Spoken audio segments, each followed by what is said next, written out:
Good morning, DJ and PK. It's 97.5, the KSL Sports Zone. Welcome in on a Friday morning.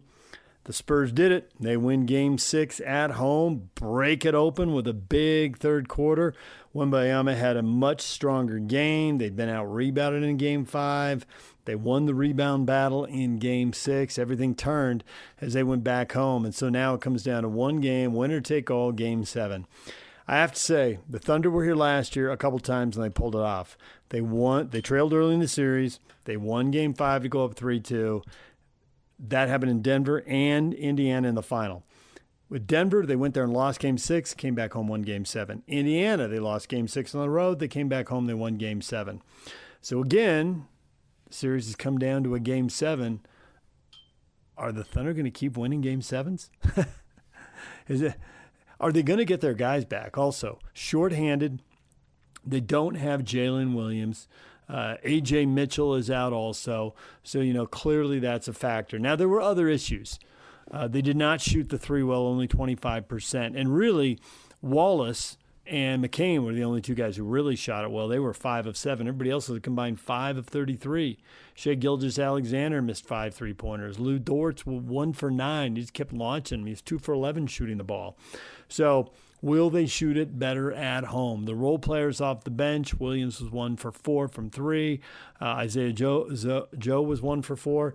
Alex Caruso, and there's been plenty of talk about him being the MVP of this series, and he's played really well in the wins, but 7 points, 0 rebounds, 0 assists, 1 steal, no blocks. He didn't have any turnovers either. Not much of a stat line for Alex Caruso. How much can he bring in Game 7? Will the Thunder's veteran status, the fact they played 2 big Game 7s last year, pan out for them? Or, the law of numbers, you can't win them all. Does that bite them in the butt here and the Spurs break through? Spurs are playing young guys, 20, 21, 22 years old. And I got to say, that was a good game from Castle. That guy has been turnover prone. He only had 1. Outstanding. Finished with 17 points, 5 rebounds, 9 assists. A really good all-around game against Castle. Can he sustain it? That's the thing in the playoffs. Can you turn it around and do it again? Dylan Harper, really strong game also. 18 points, 6 rebounds, 4 assists. He only had 1 turnover. So, and their ability at the free throw line, those two guys combined 11 or 12. They did get to shoot twice as many free throws. The foul free throw situation totally turned around from Game 5. We didn't have nearly as many calls in the first place. There were 51 fouls in Game 5. This is a different deal. There were 35 in this game, 21 of them on the Spurs. 21 on the Thunder, 14 on the Spurs. And the Spurs had 25 free throw attempts to the Thunder's 12. Now, the Spurs are the home team. You expect home teams to shoot more free throws. I don't know if you expect to double them up. But that's 10 points at the free throw line in a 27-point win. The Spurs really hammered them in that third quarter. Got them pretty good in the first also, but really annihilated them in the third. They won the first quarter by 13 points. They won the third by 19. So, all comes down to Game 7. Super intrigued by this. Not surprised that it's a long series. It goes the max. This is a series we've all been waiting for. Game 7 Saturday night. I'm ready. Bring it on. It's 7 different champs in 7 years. If the Thunder win this, it's 8 in 8 years. And if I were the Knicks, I'd want the Thunder. I would want the Spurs. There's no way if I were the Knicks I'd want to deal with the Thunder and their championship experience and then battle-tested. I'd take my chance with the young guys, even though the young guys have pulled off a 7-game series win over the Thunder. If I were the Knicks, I'd probably want the team with less experience. So we'll see how it plays out. It doesn't really matter what the Knicks won anyway, right? Just quite frankly, does not matter. All right, they'll get what they get, and they'll like it because they're back in the finals for the first time since 1999. All right, coming up later this morning, we got a lot on tap. Really interesting story in the Salt Lake Tribune. The state auditor has looked into the Otro Capital deal, which many of us have requested, and we're told, well, you can't have it because it's not done yet. They're working on it. I don't know. It feels a little bit like the Pac-12 TV contract. This thing's dragging on. It's highly controversial.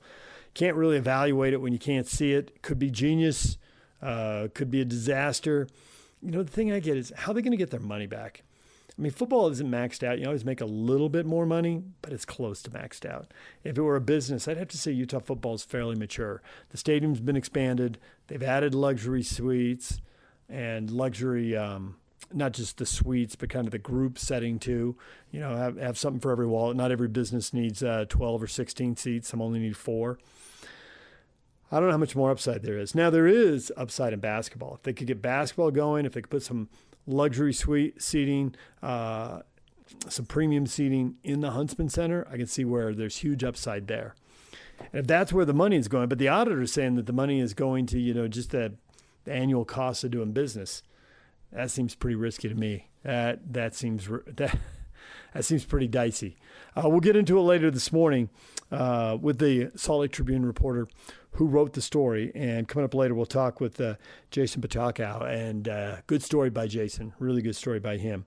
Also, Mitch Harper is going to join us today at 2 o'clock. We'll talk BYU football with him. And Bronco Mendenhall, Aggie head coach, at 9 o'clock. That's all coming up. Stay with us. Next, we're talking playoffs with Brian Geltzeiler and NBA draft. What will the Jazz do? What should the Jazz do? Stay with us. Good morning, DJ and PK. It's 97.5, the KSL Sports Zone.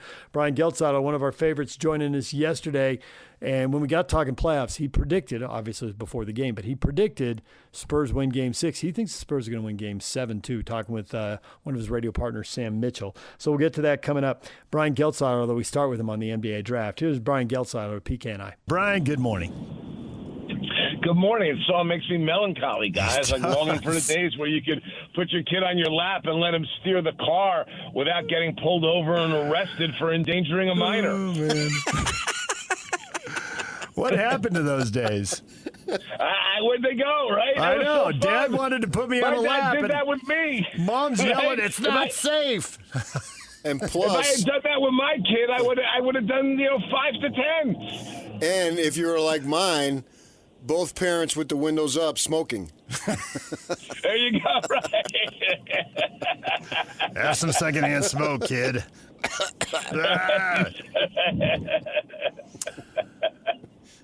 That's funny.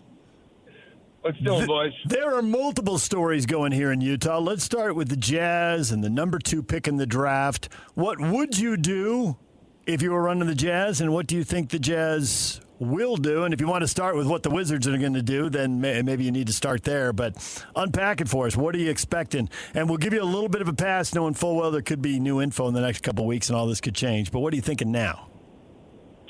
Listen, I think it's going to be pretty simple for the Jazz. If the Wizards take DeBonsa, take Darren Peterson. If the Wizards take Darren Peterson, take A.J. DeBonsa. And it's that simple. Listen, I love Caleb Wilson. I think he's going to be an excellent player in the NBA. I just would never want to be the team president or the GM that passed on either DeBonsa or Peterson. So if you have one of them there to grab, you got to grab one of them. I think sometimes we can look at the top of a draft and overcomplicate things. This is not really something that's overcomplicated. For all the hand-wringing over Darren Peterson, he still averaged 20 points a game in 19 games, playing for Kansas on a top-level schedule.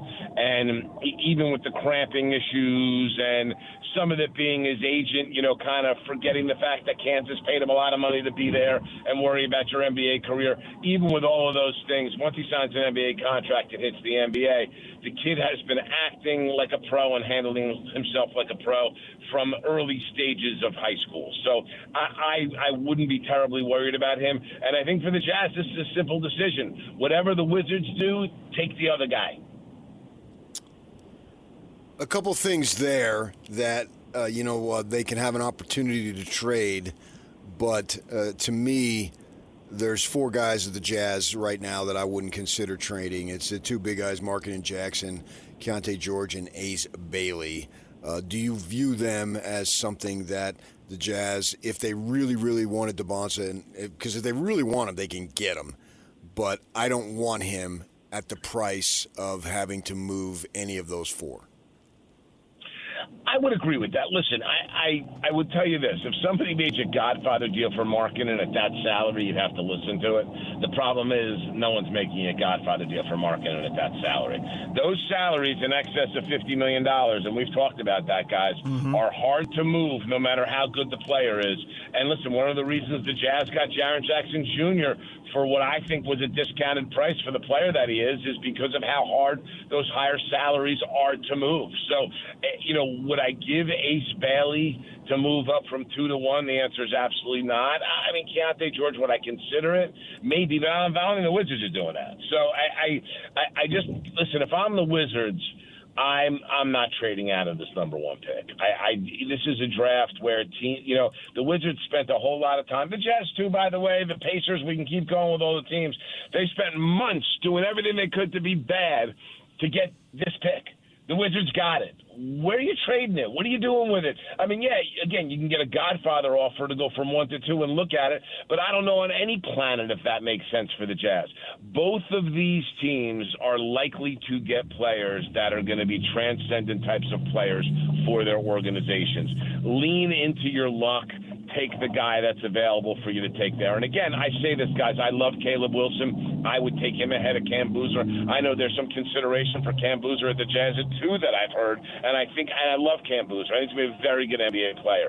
I just think that's kind of absurd because the other 3 guys are athletically superior to him, and I think you have to make sure you're taking especially when the skill and ability are also there. I think you have to take the best athlete that you can get your hands on. And to me, again, I look at Bonsa and Peterson and Caleb Wilson as significantly better athletes than Cam Boozer. And for the people who are listening to this and they're freaking out thinking, man, I just don't trust Peterson to play. In this era, he's going to be like Embiid. He's going to be playing 40 games a year and taking himself out. And you don't have any fear of that? You think that whatever happened in Kansas was kind of weird and it was a year of college basketball and it didn't look great, but it doesn't say anything going forward about his availability and his talent? I don't think, listen, availability-wise, he had a cramping problem. They're saying it was related to creatine. Maybe that's true. Maybe that's not true. But it was enough of an issue that his camp felt the need to address it in pre-draft stuff. And I think that element is important because there's a degree of accountability behind it. And don't get me wrong, Darren Peterson wants to be the number 1 pick. They're going to say whatever they have to say to get there. But they didn't want to ignore it. They wanted to make sure that they addressed it. And I think what's important to understand is that the public view of Darren Peterson has only been what they've seen at Kansas. What he did in high school, what he did in the AAU circuit, he was never that guy. And listen, I have a unique perspective on Darren Peterson because my radio partner, Sam Mitchell, coached him for 3 summers in AAU and knows Darren and Darren's family very well. Darren's a serious basketball player. Darren's serious about being out on the floor, and some of this was maybe getting missteered by an agent a little bit, but I think his family's kind of on board with the fact that was not the right approach. And I think they look at it this way, is that approach may cost him something. It may have cost him the number 1 overall pick, which I think means a lot to him. So my point is this. If you get Peterson at 2, my opinion, knowing what I know about Darren Peterson, is you're going to get a really highly skilled, motivated young player with a chip on his shoulder to prove that his detractors are dead wrong. So I think if Bonsa goes 1, you take Peterson 2, and you don't think twice. It's not a pick you should be holding your nose while you're making. You bring this kid in and you let him do what he does because I think he's going to be a very, very special NBA player. Okay, then you just said something to me that is really profound and is causing me to just eliminate the thinking that I might have had negatively about Darren Peterson, because I got to satellite radio. I listen to your show. I know Coach Mitchell calls you Geltz and all that stuff, and I can go back and forth. And to me, this guy is a walking encyclopedia of basketball as a player and a coach. And now, obviously, he's doing it in media stuff. And if, at that point, if I'm Ryan Smith, Danny Ainge, Austin Ainge, I just make one phone call. There's a lawyer out here. One phone call. That's all he uses as an advertising campaign. And I make it to Sam Mitchell. And if you're telling me, Geltz, that Sam Mitchell signs off on Darren Peterson, I'm not sure I need any more proof that he's the guy to take if he's available if Sam Mitchell is signing off on him. Listen, Sam knows him better than anybody. He really does. And listen, when they were choosing where to go to college, Sam was involved in that process too. And there was at times, and I'm not going to, name names in this, but there was times that I know Sam had conversations with coaches that didn't necessarily match his energy for Darren. And Sam's opinion was that if you're not matching the enthusiasm that I have for this kid, after I've coached this kid for 3 summers, maybe you shouldn't get him. Maybe you shouldn't go there. And Sam passed that along to Darren's dad and Darren's family and let them know, listen, this team may not be they may tell you they're hot on you, but they're not as hot on you as you think. Sam has an incredible amount of faith in Darren Peterson. I will also say this, guys, and I think it's very, very important to note this as while we're talking about Sam. Sam's the same guy that picked the Knicks to win the NBA championship, and he picked the Knicks Spurs in his final. And I find that very interesting. He also picked Minnesota upset Denver in the first round. So Sam's kind of on his game these days. So when Sam's telling me all these things about Darren Peterson, and listen, we have plenty of guests from the college basketball world that have different opinions about Darren Peterson on our show. Sam will, to whoever we're talking to, whether it's Fran Fraschilla, Jay Billis, Sam will back Darren in every way. He has, an unwavering belief in not only who the kid is, but who the kid can be. Does Sam still think the Thunder and the Spurs is going to go to the Spurs? He does. I do too, by the way. Guys, I do too. I think the Spurs – what's happened in Game 5 is going to end up being a little bit of fool's gold for the Thunder, and follow my logic here. I mean, guys, in all the years of watching basketball, and you guys been around a while, have you ever seen – forget about a player, a team that flopped more than Oklahoma City flopped in Game 5? I mean, guys, I've taken heat in the NBA media world because I'm generally pro-flop, because I believe it's a part of gamesmanship and it's the responsibility of the referees to sniff that stuff out. That was too much for me. Every time somebody shoots the ball, they're falling on the ground. And the refs fell for it, hook, line, and sinker. What did Shai Gilgeous-Alexander have, 33 points on 7 made field goals? Yeah. Are you kidding me? It was a parade to the free throw line. And on the other end, Isaiah Hartenstein, and I give him credit, he's been the second most important player for the Thunder in the series. He's beating the crap out of Victor Wembanyama. And so I think there was the officiating. I'm not blaming the loss there because Oklahoma City played very well. And Jared McCain has been an enormously important player for them in this series in the absence of Jalen Williams and A.J. Mitchell. With all that said, when there's going to be a light here shined on the officiating, and I think we're done with blowouts in this series. I think it's going to be close games the rest of the way, and you're going to get a close game. That could tip the scales towards San Antonio, because here's the other thing with San Antonio. What's happening to Wembanyama off the ball, the referees are a little too focused on what's happening on the ball, and I think that's an adjustment San Antonio has to make. You're hearing a lot of people talking about Wembanyama getting more touches deeper in the paint.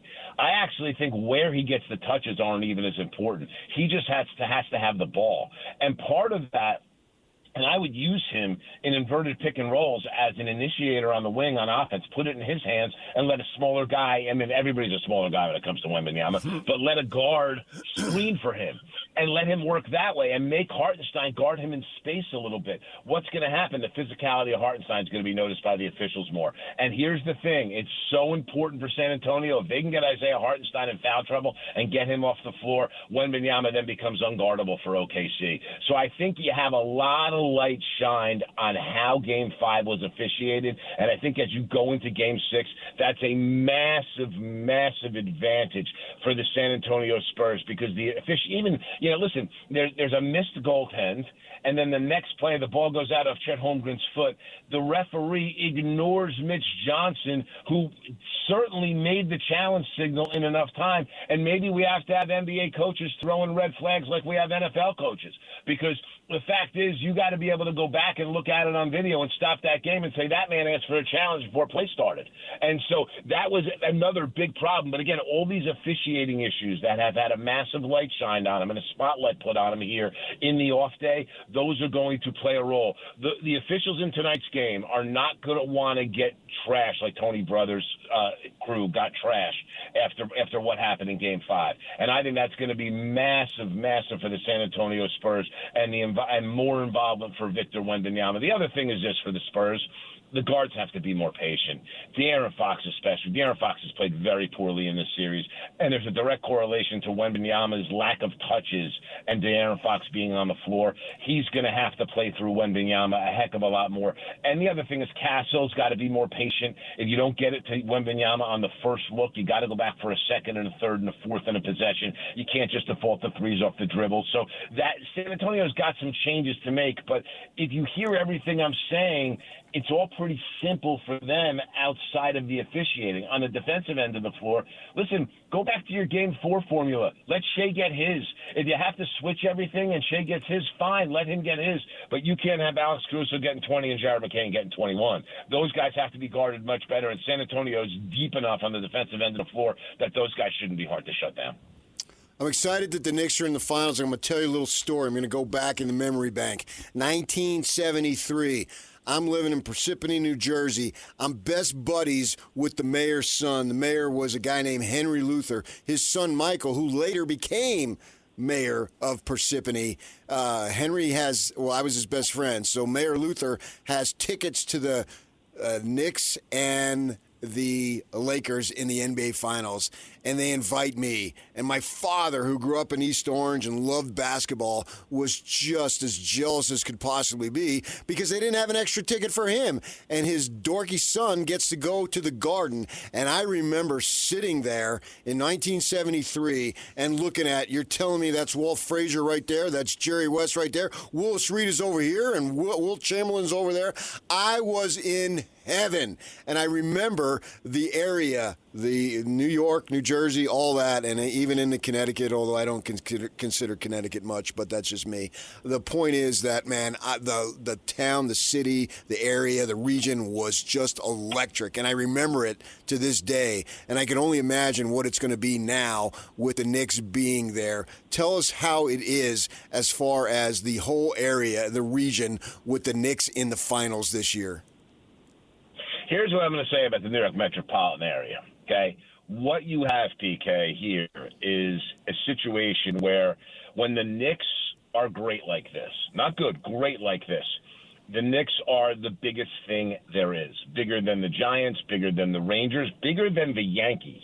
I'm going to say it again, bigger than the Yankees.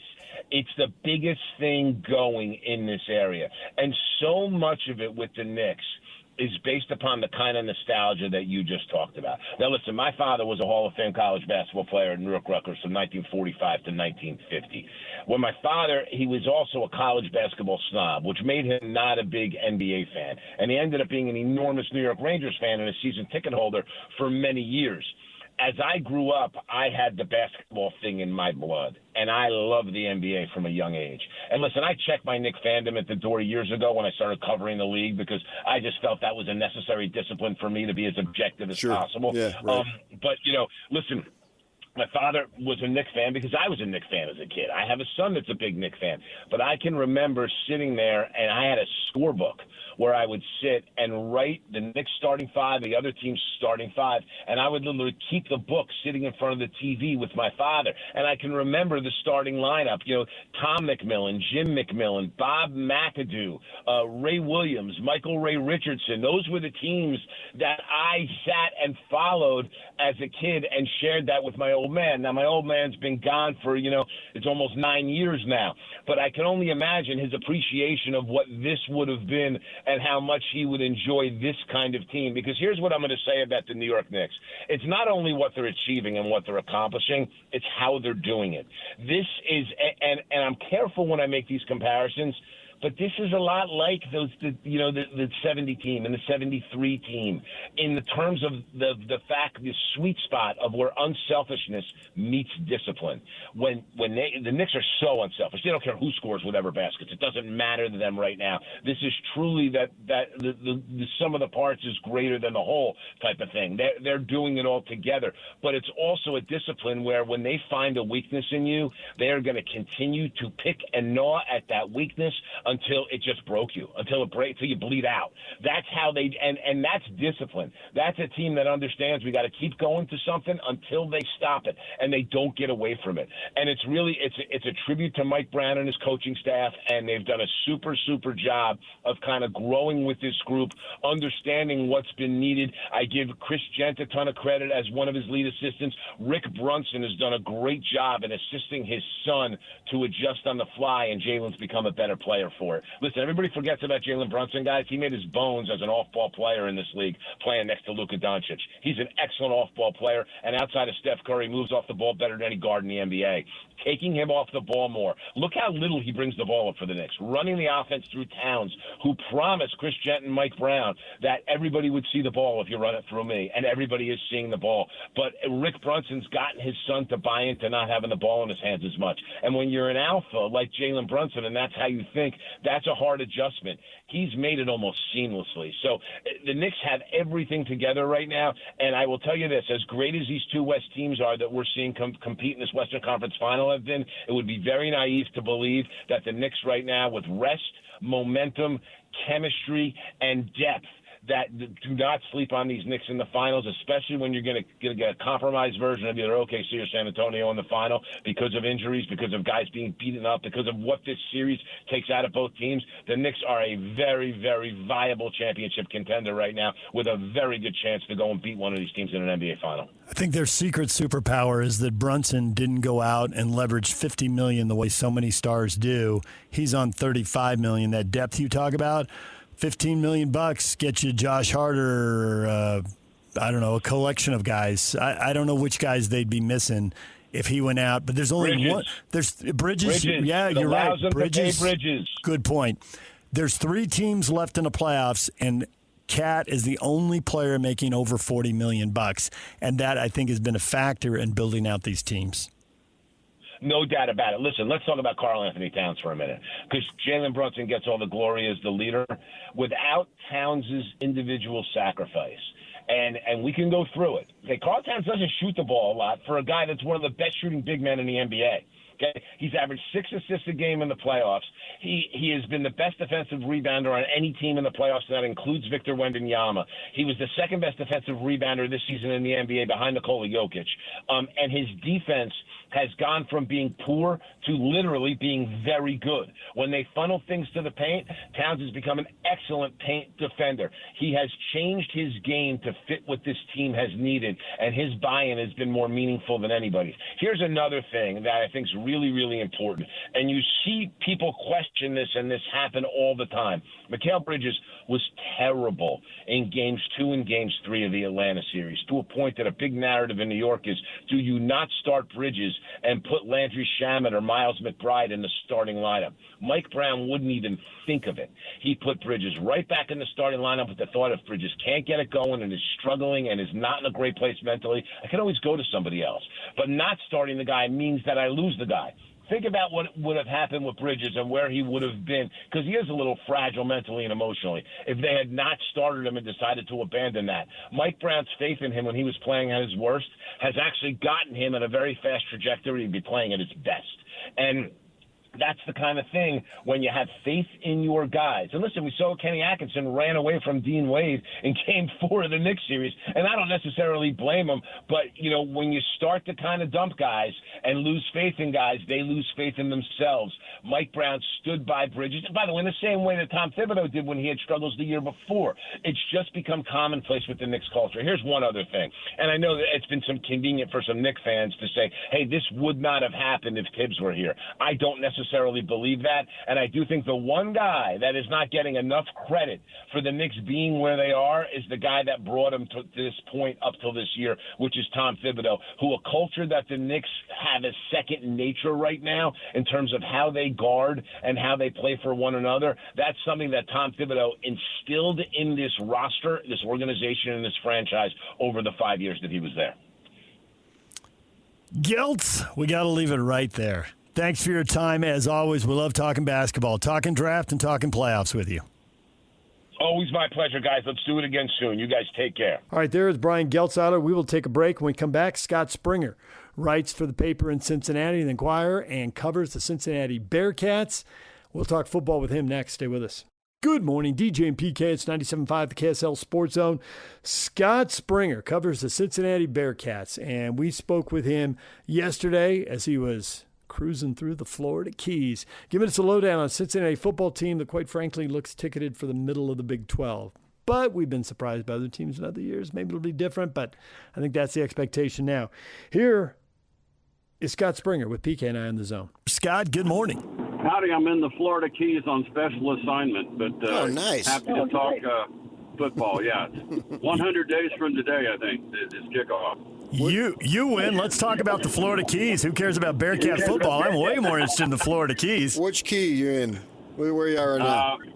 We are Islamorada. Just left. I'm heading back to Fort Lauderdale. Fly out of there, but been down here about 5 days and went down past Marathon Key yesterday. I've been to Key West before, but didn't go on this trip. But that's kind of a long haul.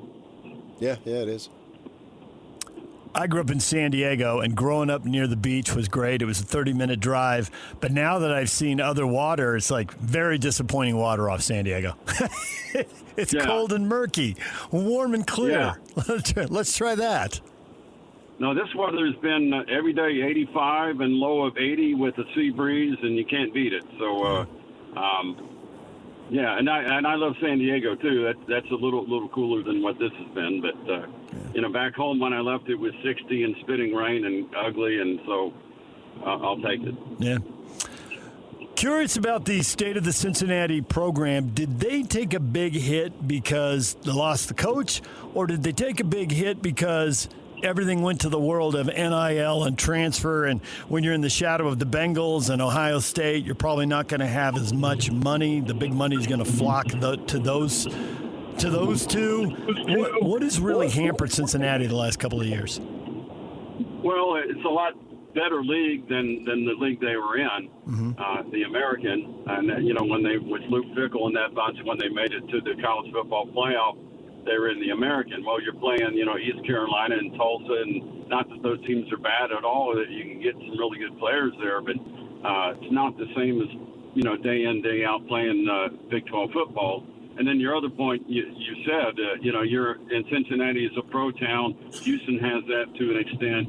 So you have a lot of people competing for the entertainment dollar. And you mentioned Ohio State. That's a different animal there. They are the pro team in Columbus, other than the hockey team. But at Cincinnati, you got Reds and Bengals. You do have a soccer team and two universities. Xavier is close by and pretty good basketball team there.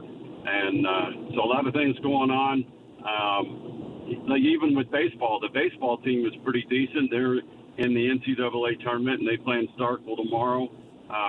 But in Cincinnati, you have the Reds, and so it's tough for the baseball team to grasp hold as good as they are. So different set of problems, but overall the programs have done okay. I think with football, it's just tough to get beyond 7 wins and if you have a good player, let's be honest, someone's stealing him. Someone's gonna poach your players, and that's just the way it goes. And that leads us right into Sorsby taking off, and we know about his issues with Texas Tech. But as far as what Cincinnati's got, they get the quarterback J.C. French. Started, I think, 26 games for Georgia Southern, I should say. Is he going to be the guy, and how good is he? He's pretty decent. I think he'll be the guy because that's who they spent the money on, and that's usually the way those things work. But he had a good spring. He's the way it was described, I think he might be a little bit more accurate passer than Sorsby. Sorsby tended to take some gambles every now and then and try to hit a deep ball. Brendan was a great runner. This guy ran pretty well because Scott Satterfield's always going to run his quarterback.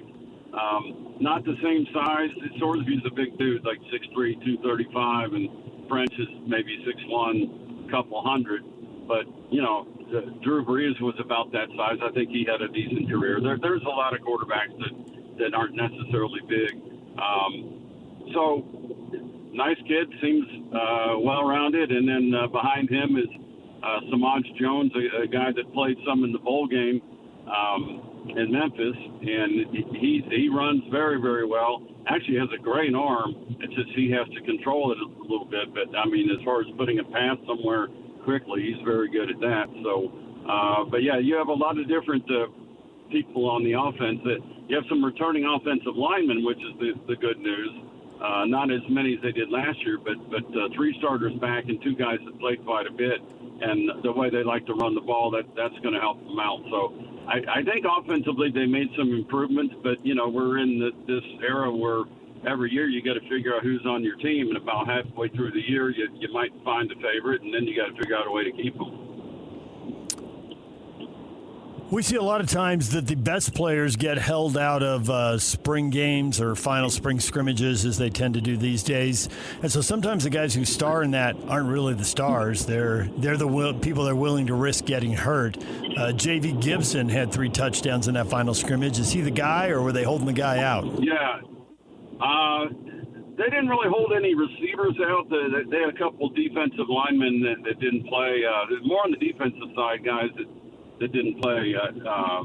But Gibson looks like the real deal to me. He reminds me some different build, but Cyrus Allen, for instance, was a Louisiana Tech guy and then played 1 season at Texas A&M. Didn't necessarily get as many throws. I think he had 18, 19 receptions, and he comes to Cincinnati and catches over 50 balls and had 13 touchdowns, set a single-season school record, and then he gets drafted by the Chiefs in the 5th round. So this kid, you know, he's got good wheels, good size, bigger, 6'2", 211, went up and got a lot of balls. I like him a lot. I think they've improved every year on the receivers. It's just so odd, you know. You're used to one group of receivers, and then you know, like last year we had Caldwell from Lindenwood, who caught on as a free agent with the Chiefs, and then Cyrus Allen. The only new receiver, or old receiver, I should say, Isaiah Johnson, is like the only returning one. Elijah Jones, I'm thinking off the top of my head here, but yeah, they pretty much went out and got new receivers and pretty much all new running backs, and you're going to have a new tight end because Joe Royer is with the Browns now, so a kid, Gavin Grover, stepping up. I think he'll be good. Good size, 6'6", 250. Offensively, I saw some good things. It's just, you know, when you're playing against yourself, you just don't know. You don't know what you have until, you know, October, and, you know, then you have to fight it out there. But, you know, because you guys know these preseason predictions, every Big 12 poll I've seen every year is pretty off base. They're not accurate, you know, and because you don't know. You don't have anything to base it on. Talk about the new guys.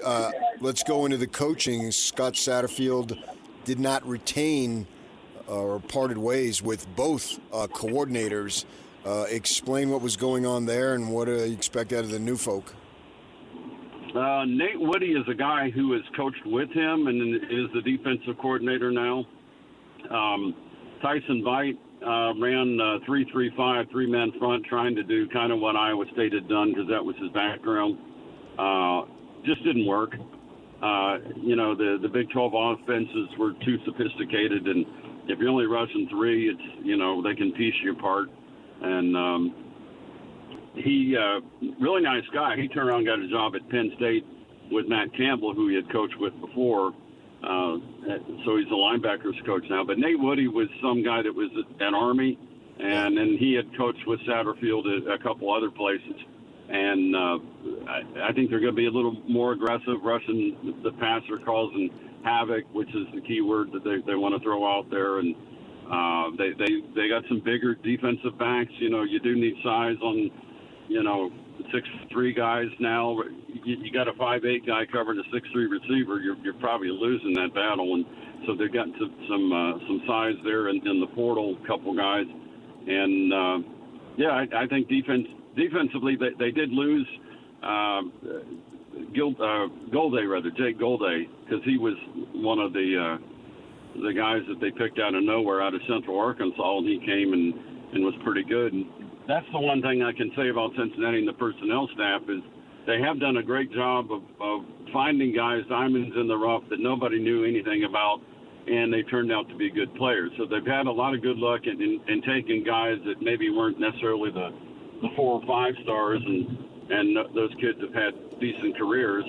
It's just, like we said also, you have to watch that. It's like either they fall in love with you or you're going to lose them to somebody else that's going to pay them a ridiculous amount of money. And, you know, Brendan, great kid. I know nothing of his gambling issues other than what Cincinnati has told me and all.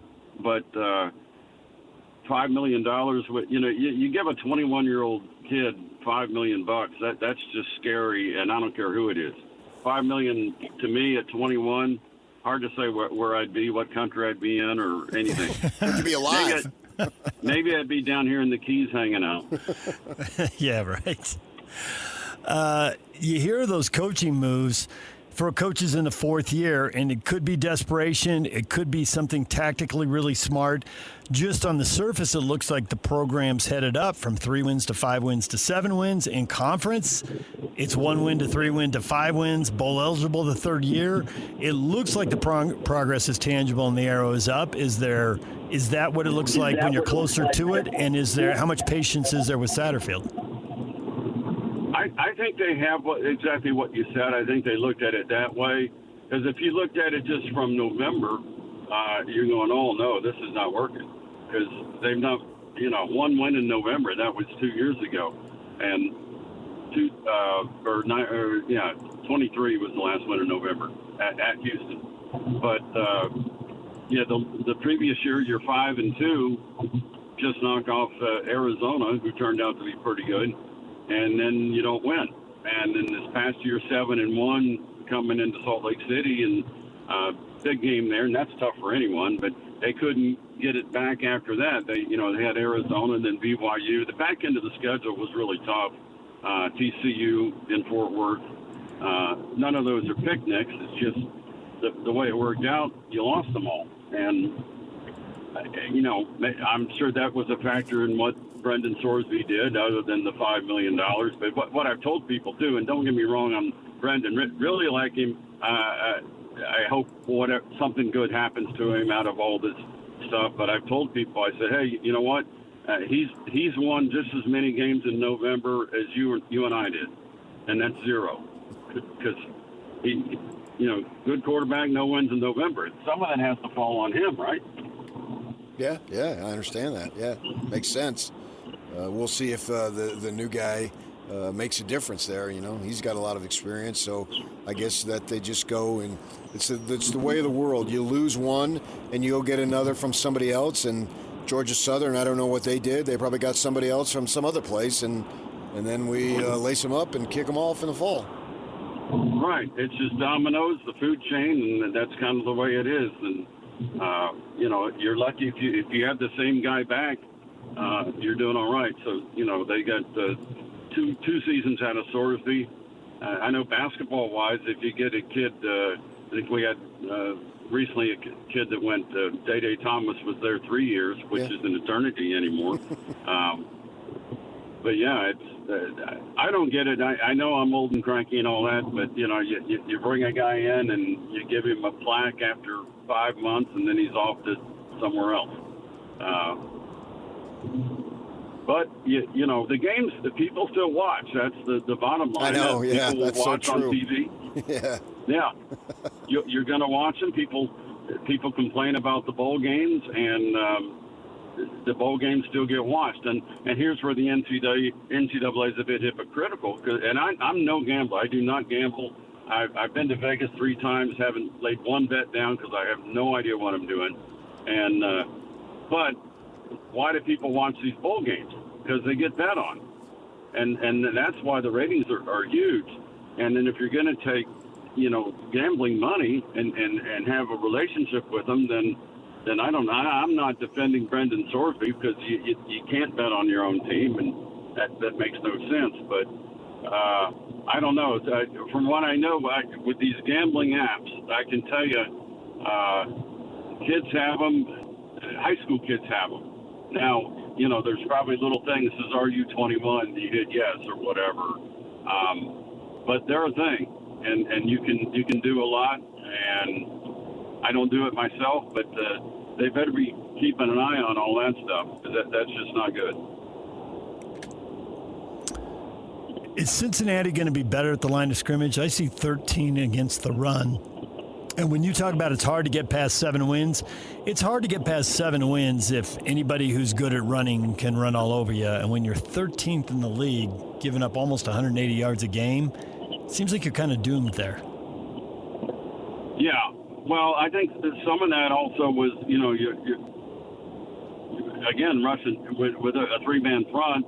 There were times I'm sitting in the press box and I'm going, well, look at that gaping hole there. And sure enough, they hand the ball to a guy and he plows into the end zone, and it's like, well, this isn't rocket science there. Did anyone not see that, the Red Sea parted there? And so that's part of it. I think they're going to clean that up. They a couple defensive linemen they got out of the portal they like, but they're small school guys, so I can't tell you how well they're going to be. Like one guy came from North Carolina Central, which is an HBCU, but he looks to be pretty good. And there's another guy that actually started his career as a running back at Syracuse. Huff is his name, and he put some pounds on. He's on the defensive line now, but he still has the quick twitch and the ability to move pretty good. So he's somebody to watch on the D line also. And he was at a small school in Pennsylvania that they picked him out of. So right now, like I said, they have to find guys and turn them into something and hope that they stay. That's kind of the way it is. Every now and then you get a pretty good player. The area, the Cincinnati football is pretty good, the high school football, because, Big Ten is always in there. SEC is always in there taking kids out. And, you can go to the north, you're in the Big Ten with the Buckeyes. To the south, you've got Kentucky gets a lot of kids, and they sell the SEC. When SEC and Big Ten, they've got more money. And then Louisville down the road, they do a decent job in their ACC. So very, very well, I don't want to rule out Indiana. I can get to Indiana in 30 minutes, at least the state line. I never in a million years thought Indiana would win a football title. If I bet, I surely would have lost that. That's for sure. Well, it's good you didn't waste that money there. You can spend it on traveling to the Florida Keys. That is money well spent. That's what we do. We come down and look for iguanas and things like that. Saw some sea lions and critters and all that, some parrots, and that, I just passed a guy that's on a motor scooter and wearing flip-flops. That's the way of life for some of these people. So, yep. Well, Scott, enjoy the rest of your trip. Thanks for taking a few minutes out for us and talking a little Bearcat football. We appreciate it. All right, sure thing. All right, there's Scott Springer talking Cincinnati football. When we come back, what is trending? Deadlines are next. Stay with us. It's time to get your morning started with the news you need to know. News update. This is what's trending with DJ and PK. Hashtag NBA. Spurs with the ball, leading at 6-2. Wembanyama, 3 more. Oui. Victor Wembanyama, 2-2 from downtown, and a quick timeout for Mark Dagnall and the Thunder. As the Spurs have started 3 of 3 from behind the line in game number 6. Castle up top between his legs. Castle jump step into the paint, puts it up with the left hand, puts it in. Count the basket and the foul. 2 more on the board for Steph Castle. That is a plus 31 point difference, and they're up by 23. Castle to Wemby up top. One-hand slam with a right hand, and a Methodist Healthcare assist between area 51. 28 for Wembanyama, 9 dimes for Steph Castle. And the San Antonio Spurs win. They win in Game 6, 118-91. They thumped the Thunder in the second half, just a complete beating. It's really the first and third quarters where they just dominated the game. Heroes in this one, I got to go to the guys who I couldn't pick to win the series. I still can't pick to win the series, although I don't know what it is. 51-49, 50.8 to 49.2. I'm just not going to pick 20, 21, and 22-year-olds to win. Deep in the playoffs? Come on. It's too big an ask. It doesn't happen. They're not ready for the moment. But tell me Harper and Castle weren't ready for the moment. Wembanyama, it's his third year in the league. He's 7'4". He's got to dominate games. He was too passive. He's too much of an observer in Game 5. Everybody saw that. And I thought he would bounce back with a good Game 6 at home. He's probably going to get a few more calls and all that kind of stuff. 28 points, 10 rebounds, 2 assists, 2 steals, 3 blocks. Good. Good game for you, Victor. But that alone isn't going to carry the team. That's not that 42-24 monster that you threw out there in Game 1. I was really impressed to look at first and second year guys. Castle, Dylan Harper, strong games, strong stat lines, really good at the free throw line. They were combined 11 of 12. They combined for 35 points. They combined for 11 boards and 13 assists. 20 and 21 years old, stepping up in a big Game 6. That was impressive. Now it's harder to do it on the road. The hardest thing to do is win an elimination game. The Thunder are going to have a desperation that they haven't had to play with. And you see this all the time. When teams get their back against the wall, they play better. But the Thunder, I've been saying it for a few days, they play with their food. Why didn't they put the Spurs away when they had them on the ropes in Game 4? Why did you give them life and let them back in the series? How many times are the Thunder going to win a Game 7? Now they get to keep playing them at home. But the Game 7 is still an advantage in the home court. I don't think it's as big an advantage as it used to be. I think that's mostly the three-point shot. It comes, it goes. A lot of adrenaline playing at home doesn't necessarily help you shoot a three. Might be a little long. Might kick hard off the rim. I would still pick the Thunder at home, but the Spurs have done it. They've gotten one big game. And what if Big Vic shows up with 42 and 48 and 27, and he tops Game 1? When you let it come down to Game 7, we all know, do the air quotes, anything can happen. But seriously, it can. Impressive by the Spurs, though, because they were in control in the first quarter. You could feel it slipping away a little bit there. The Thunder were getting their legs under them. Man, the Spurs in the third quarter, 32-13. Oklahoma City, 13 points. But the Spurs are big, they're long, they're athletic. When they're quote-unquote flying around, you can have a bad quarter. And, of course, everything we watch in this, I'm constantly thinking about the Jazz. How they're going to have size, they're going to have length, they're going to have athleticism. How dialed in are they going to be defensively? Going to be a top 10 defense, top 5, top 3, 2, 1, and that's all over a long period of time in a big game. Can everybody put the squeeze on together? Game 7 tomorrow night, Paycom Center in OKC, tip-off 6 o'clock on NBC and Peacock. Injuries, everywhere injuries. Why can't we have nice things? The Thunder only have one of their 2 Jalen Williams. They needed the better and more important of the 2 Jalen Williams, and they didn't have him last night. And they didn't have their Gaucho either, which is always going to be a problem when you don't have your guy from UC Santa Barbara. That is going to hurt. Well, guess what? The New York Knicks, Mitchell Robinson has a broken pinky on his right hand. No timeline for his return to action as New York awaits the start of the NBA Finals next Wednesday. Hey, Yak. PK's off today. He'll be back Monday. Yak, what would Ronnie Lott advise Mitchell Robinson to do?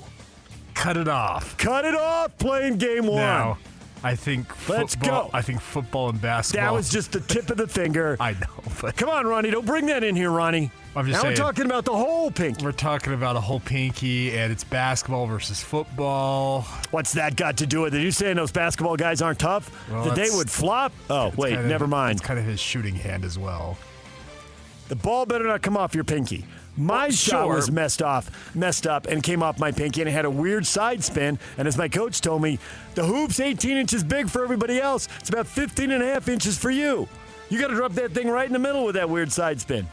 And you know what it was? It was those stupid camps, over-accentuating, putting your finger in the hoop, and that's why it spun off the side of my hand. Got that fixed too late in life.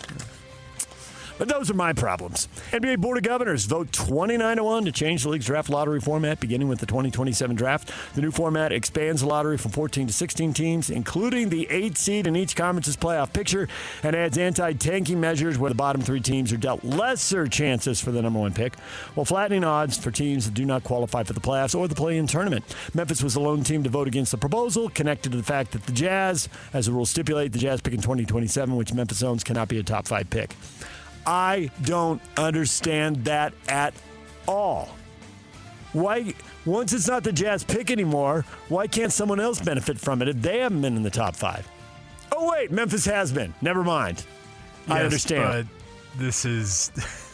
It's weird, isn't it? Yeah. And some team that's over 500 or at 500 is going to 10 games to drop from 6 or 7 to 8, thinking, hey, if we can't we're 7 and we're going to play the Thunder or Spurs, we might as well drop to 8, play the Thunder or Spurs. We're going to get blitzed either way, but we got a chance. Get into the lottery, yeah.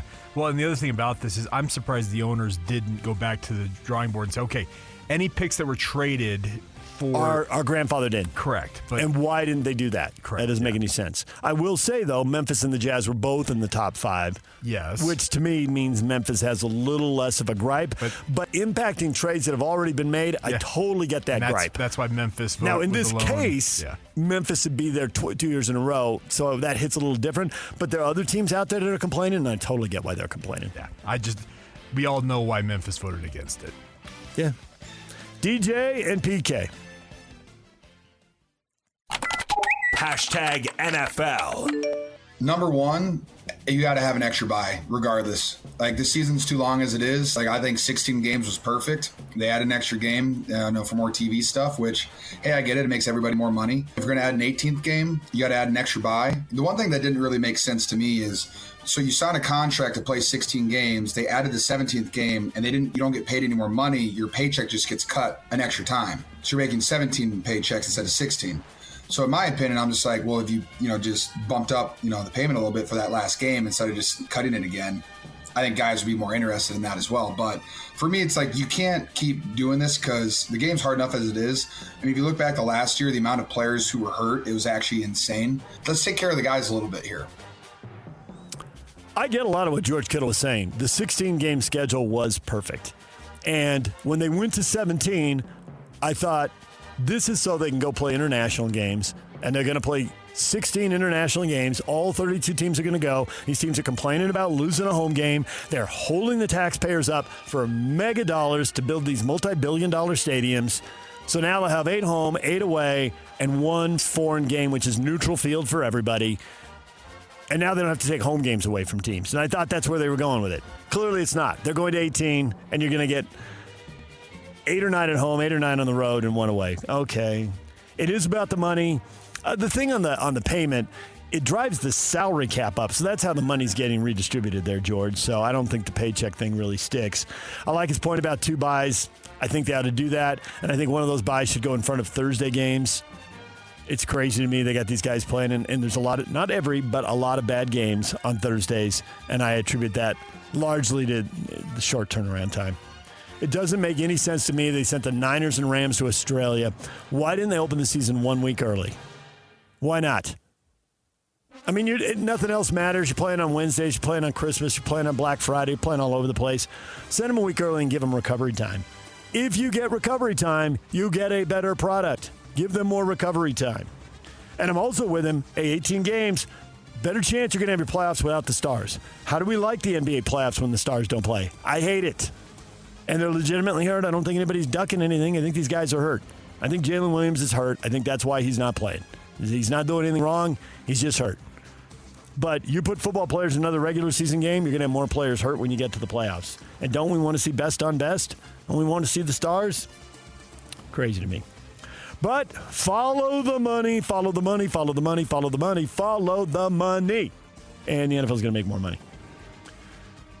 I guess they'll open the season a week earlier.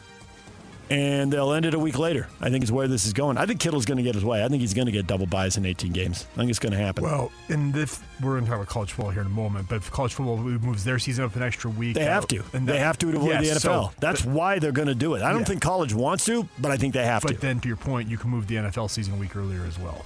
No, I don't think it works like that. I mean, the result will be what you say. Yeah. The NFL will do what the NFL does, and everybody else can what. You're right, but I'm just saying this is how it's going to play out. The NFL's attitude, I cannot say on the radio. The FCC is listening. Our bosses are listening.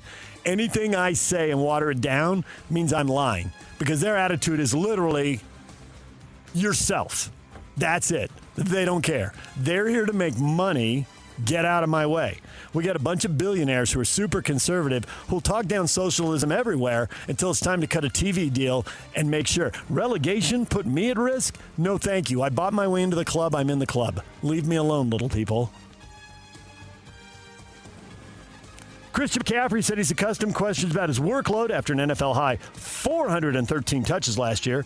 He's turning 30, but he says, I think the workload in our sport is really monitored in practice, not in games. We play 17 regular season games a year, and everybody's livelihoods are on the line. I'd say on Sunday you do whatever it takes to win, and that's not a coach's job. You don't tell the three-point shooter you only get 6 threes today. So much of it is rhythmic, and it's my job to put my body in the best position I can to go out there and play, and I think everything else can be monitored during the week or with the practice schedule. There's certain ways to train, whatever it may be.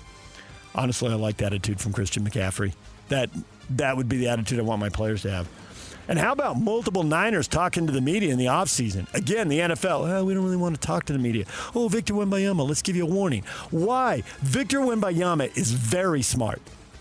He's not smart. He's very smart. He knows exactly what he's doing. NBA, get out there and sell yourself. The NFL's out there selling itself in the offseason. They are here to crush you. What do you think they did to you on Christmas Day? Let's go head on. Let's take your viewers away. And go. We want your money. The NFL is so aggressive. Nick Bosa, man, the Niners were talking yesterday. Media availability. Says he's pretty far along in his recovery from a torn ACL. He expects to participate in training camp in July and be there for the opener. DJ and PK. Hashtag college football. Rich Rodriguez, West Virginia football coach, says Big 12 coaches support the expansion to a 24-team college football playoff unanimously, as they discussed it this week during the league's spring meetings. It's twofold. Yes, they absolutely want more playoff berths so they can show what they do. They want more playoff berths because somebody's going to be in the top 16 and they're going to get a home game in the first round. It's going to help several teams sell season tickets, whether they get the home game or not. Texas Tech, Utah, BYU, maybe TCU, Arizona State, and Houston Arizona could all be say, hey, we might be a home game. This might come together. We might have a home game. You better get your season tickets. We might have a home playoff game. So I totally get why ADs want to do it, coaches want to do it. I think it'll help in recruiting also, because the more the NIL money, the deeper we get into this, I think the better job schools are doing of evaluating who gets paid what, and players are more often going to be faced with similar payments. I don't think there'll be as many wild outliers in terms of who gets money and who doesn't. I mean, there will be some based on which schools have money and which schools don't. But I think there'll be a more even market. And then the players start figuring out what's my playing time like? Do I have a chance to go to the playoff and show my stuff there? Everybody wants to win. So it could help in recruiting, too, when they can say, hey, we're going to have 3, 4, 5 teams in the playoff, whatever it might be. Texas Tech coach Joe McGuire said the Red Raiders are willing to play the Texas Longhorns this season, the opener. This is so awesome. We are calling the bluff of Steve Sarkisian. Not really. It's not really going to happen. But Cody Campbell's got the money, and Joey McGuire and Cody Campbell have both come out and said, yeah, we'll pay Abilene Christian and Texas State. They can play each other, and we'll go play you on a neutral field, AT&T Stadium in Arlington. Let's go. Let's go. Of course, it's not going to happen.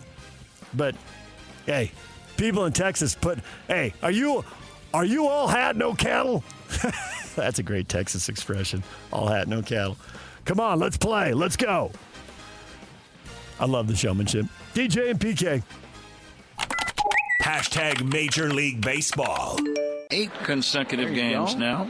Deep drive to right off the bat of Ian Happ. It's got a chance. Gone. Ian Happ with a line drive home run to the seats in right, out toward right center, and that's a big one. The Cubs lead 5-2, and it left the park in a hurry. The 1-0 pitch. He squares it up and drives it. A big boom to left field. It's a grand slam! A monster mash for Ronald Acuna. A gigantic base hit for the Braves, and they tack on 4 and lead 7-2 in the 6th. Braves fans down the third base line going wild here at Fenway. Cubs beat the Pirates 7-2 after 10 straight losses. Cubbies have won back-to-back games, and the Acuna shot there. The Braves blow out the Red Sox 10-2. One day after they get blown out, they just turn it around. The Braves, 38 wins, 19 losses, literally winning 2/3 of their games. Amazing. On pace for 108 wins if they could sustain that. Partial day in baseball. Thursday was a travel day for some teams. So back at it with a full schedule, including Apple TV tonight with the Phillies and Dodgers. The Phillies, who should be a big dog in the East, are playing like it now. They just swept the Padres, and they're over 500 now. Mattingly's gotten them flying. I don't know, put it up there with the Avs as the managerial changes of the year. So Phillies don't have the glamorous record, but it seems like they are on their way there. That Phillies-Dodgers series should be pretty good tonight. You like rivals? The Cubs and the Cardinals are going at it. We'll see if the Cubs can keep things going. Those two have an ancient rivalry. So, a couple of the series to look for as we head into the weekend there. The Major League Baseball owners, shockingly, proposed a hard salary cap to the Players Association.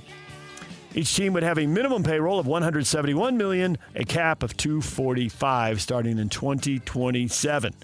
The players have been fighting this literally for generations. This is the kind of proposal is why Tony Gwynn did not get a chance to hit 400 in 1994. That's why there was no World Series, and the Expos didn't get a chance to win that elusive World Series in 94. And now they're in Washington. So expect to fight over this. Nobody's going to give in early. So I guess we'll have a lockout in December, and then we'll get to spring training, and then we'll see if there's any movement. Everybody needs a deadline. So there you go.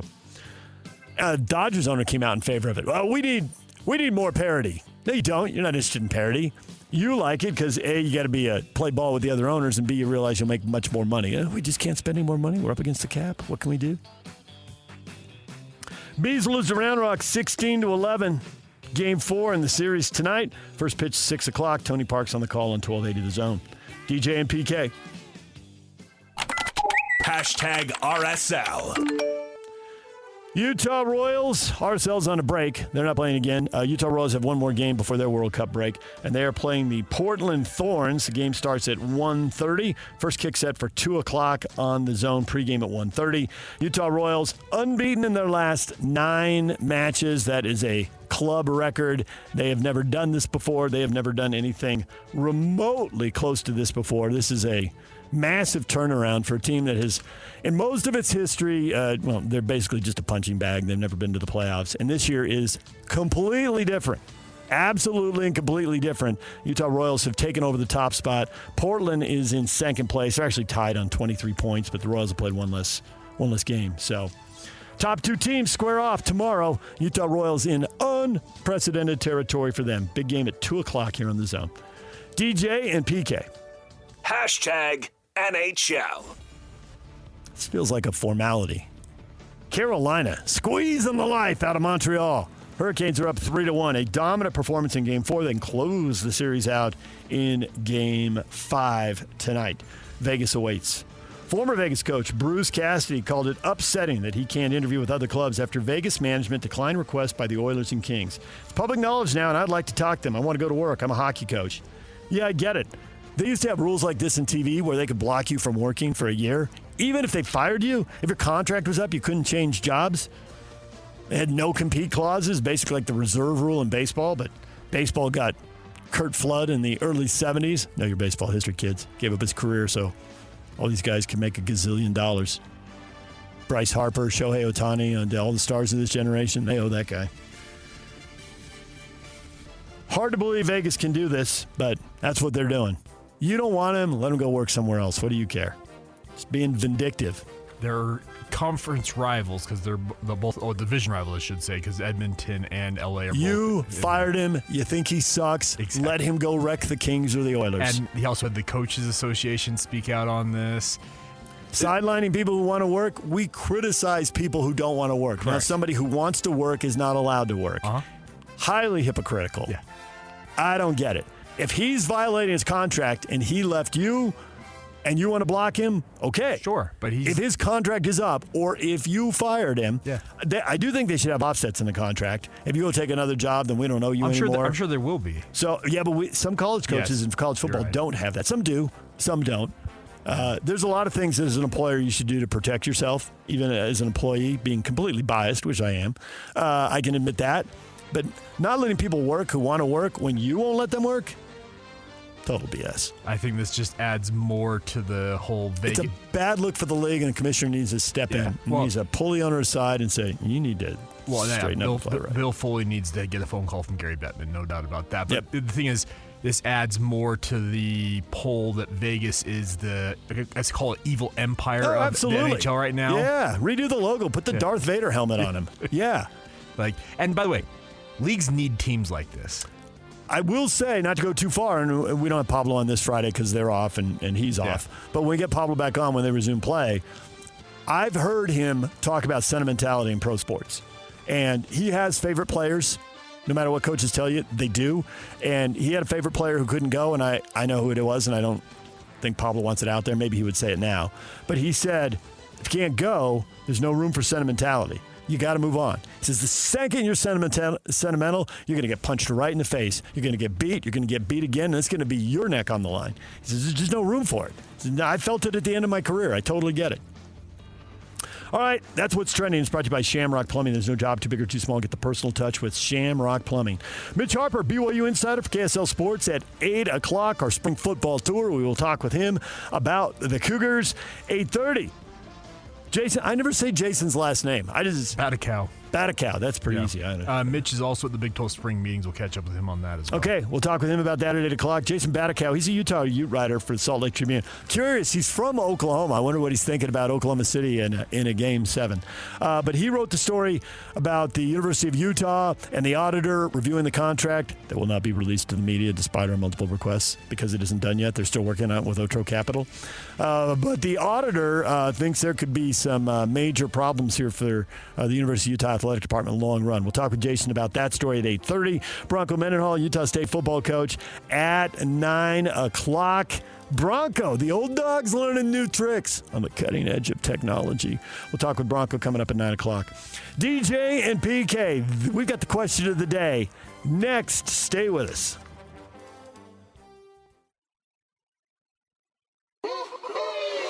For Jazz fans, it's been a rough few years. Well, those days are behind us as the Utah Jazz finally struck gold in the NBA Draft Lottery. Picking second. As the Jazz prepare to draft a potential superstar with the number 2 overall pick, nobody will bring you better coverage of the NBA Draft than the KSL Sports Zone. For all the breaking news, high-profile interviews, and player analysis leading right up to draft night, keep it locked on your exclusive home of Utah Jazz basketball, 97.5. The KSL Sports Zone. The KSL Sports Zone and Beehive Meals are honoring people that impact youth sports in our communities. Nominate the youth sports volunteer for the Beehive Meals Hero of the Week at KSLSports.com/contest and listen every Thursday afternoon for Jake and Ben for the winner. It's the Beehive Meals Hero of the Week. Question of the morning. What should your Utah Jazz learn from watching the Spurs and the Thunder slug it out going to Game 7 tomorrow night? Lessons to be learned. Got to see everything through the prism of the Jazz because this is much more Jazz town than it is an NBA town. And honestly, I just think that's the way pro sports works, with the exception of the NFL, because they're only playing once a week. You can follow multiple teams and multiple storylines. But the truth is, in these other sports, and we see it here for a long time with the Jazz, now we're seeing it with the Mammoth. And when we get Major League Baseball, I think it's more true there because they play more games. You're so busy following your team, you can't follow all the other storylines. You just don't have enough time to watch all the games. Whereas you watch your NFL team, you got time to watch the Sunday night game, to watch the Monday night game, and follow these other storylines and get into the whole league. And the exception, having grown up in a Sunbelt market, is a place like San Diego or Phoenix, LA. I haven't lived on that side of the country, but probably Miami and Atlanta too. You get in the Sunbelt, people are from everywhere. So you're more likely to know Cubs fans and Mets fans and Yankee fans and whoever else. because you got more of them in your community and you can interact with them. So that gives it a little more of a feel. Growing up, I thought it was totally normal to go to a Padre game and there are 5,000 people rooting for the other team. It never occurred to me that was unusual. And then I went other places. I'm like, wait, what's going on? Well, that's because Southern California's got tons of fans. And I mean, I even live in San Diego. They may drive down from L.A. to see their Cardinals or whatever. But we don't have that here. We have the Jazz. We have them for a long time. They're really important. What can they learn? And I think one thing, looking back, and Mark, this is something we've been talking about for 4 years, but Mark's very short and succinct. Tanking actually works, period. Yes. Thank you, Mark. Great post. Spot on. The Spurs and Thunder, they were both terrible. They were both terrible on purpose. They got high picks and they cashed in. The Spurs more so than the Thunder, but Chet Holmgren was pretty big in Game 5. Chet Holmgren was the number 2 pick in the draft, and the Thunder tanked to get there. There are other ways to get players, but tanking is a super effective way to get players. And don't even get the Spurs started. They drafted 1, 2, and 4, and the Jazz are drafting 2 and 5. Yeah, not quite as fortunate as the Spurs, who are also number 1 in the right draft. But yes, that is one lesson in this final. Tanking actually works. Logan, if you don't defend and you can't shoot, you don't belong on the court. Being an elite athlete is not enough. Logan.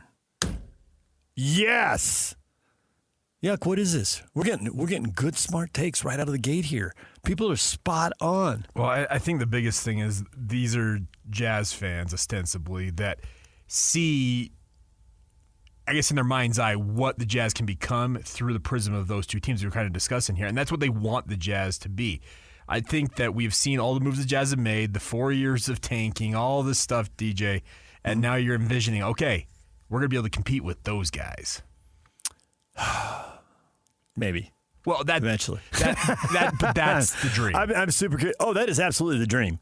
And I would love to see it tested next year. Preferably not in the first round, because that means the Jazz were 7th and 8th of the West, because I assume these two are going to be 1-2 again, which might be a bad assumption. When the Spurs and Lakers were flying high with Shaq and Duncan, and they're passing the title back, and they win 8 titles in 9 years, they did meet in the second round, because I think it was the Spurs. But somebody was just not in the regular season. I forget all the particulars, injuries, rest, whatever. And they're like, yeah, fine. Some of these teams sleepwalk through the regular season. Yeah. We'll play them in the second round. If we beat them, we'll win the title. If we don't, well, yeah, it's not the conference final, but we got championships. We're not about steps anymore. We got titles, and we'll go on summer vacation. Cancun 2 weeks early for the loser. Yeah, so I just think that if you're looking at this, the Jazz can push to the 4th or 5th spot, where this becomes a second. Hey, if they're 6th and they take down 3, I'd love to see a second-round series. Yeah. Everybody wants to see them win a series. We want 2 more weeks of content, and you still get tested in the second round. It's a win-win-win. Yeah, and you're building. I left out the part where Ryan Smith gets to make more money in the building, and it messes up the rebuild timeline for the third and final phase of redoing the arena. They're doing the north end this year, if I recall correctly, so south end gets delayed. Okay. Well, anything to make Jim Olsen's life more difficult. First he had to manage me in radio, now this. It's just a constant problem. Sorry, Jim. I'm sorry, Jim. I didn't really mean it either, Jim. But you already knew that. Shaking his head in disgust right now. I will get a text in 3, 2, 1. If you don't defend and you can't shoot, you don't belong on the court. Man, Logan, there are so many. I cannot tell you how big these staffs are now. And the Jazz have moved their people around over the years, but for a while they were running a lot of that analytics support staff. There were 5 guys. They all looked like they were in their late 20s. They only had 2 hairstyles between them. They looked like they bought the exact same suit at Mr. Max. And they sat there in laptops and were typing furiously during the game, did not cheer, did not seem to enjoy the game, not even clear if they were watching the game at times, only just watching on the monitor. They were in the arena. They were probably rebuilding something back, and there's no other space for them. And they were sitting in the top row above the media. You try to talk to them or engage them in the timeout, they wouldn't even make eye contact. It was like Stepford basketball analysts up there. But you know what those guys are? Smart. And they're not missing anything. Like, they're tracking everything. If there is any trend, they will bring it to the coaches if there is any trend. So if you run out there, I mean, Cody's an extreme example, right? But if you don't have the game offensively, they're not defending you, and everybody else has to play 4-on-5. And if you're Bryce Sensabaugh, sorry to pick on you, Bryce, but if you're Bryce Sensabaugh and you're not the best defender, they will attack you 10 possessions in a row because they figure we can beat this guy 8 times out of 10. We might only be able to beat somebody else 6 out of 10. So we're going at him. Now, you have a weakness, they're coming for you. I think Collier is just fascinating test case because he is so good, brilliant in one phase of the game. His ability to get into the paint whenever he wants, no matter what anybody else does, is amazing. His inability to shoot from the perimeter is frustrating, and it's super limiting. Now, in the regular season, to his credit and to the coaching staff's credit, they have figured out how to make him effective, how to space the floor and create enough space for him to attack and get in the paint. In the playoffs, when they get to see it for 2 straight weeks, it gets much harder. It gets harder for Victor Wembanyama. It's going to get harder for you. And Big Vic hadn't been able to dominate every game. It's a constant chess match, moving him around at both ends of the floor. So, Logan, you're right. An elite athlete isn't enough. You got to have the complete game at both ends of the floor, or you're going to get picked on. Douglas says the lesson the Jazz should learn from watching the Spurs and the Thunder slug it out is that it's a different kind of game in the playoffs, which is not right. But physical players are required. You better be tough, and you better be able to defend well. There are very few easy shots and no one-way offensive players. No one-way offensive players. Absolutely none. I disagree with that. Jalen Brunson, one-way offensive player, yes or no? If for no other reason, then he's 6'2". I was going to say, just due to his size. Right. So if you're going to be out there, you've got to be surrounded by the right kind of teammates. We're in that in Luka Doncic. There's a one-way offensive player. Okay, he's got to be surrounded by 3-and-D guys. There's got to be size. They're going to be switching. They're going to be looking for matchups. There's got to be elite athleticism. So they'll try to switch, you've got to protect those guys. So I can't sign off on the no one-way offensive players, Douglas, but there can't be very many of them. And if you are one way, you better be really special.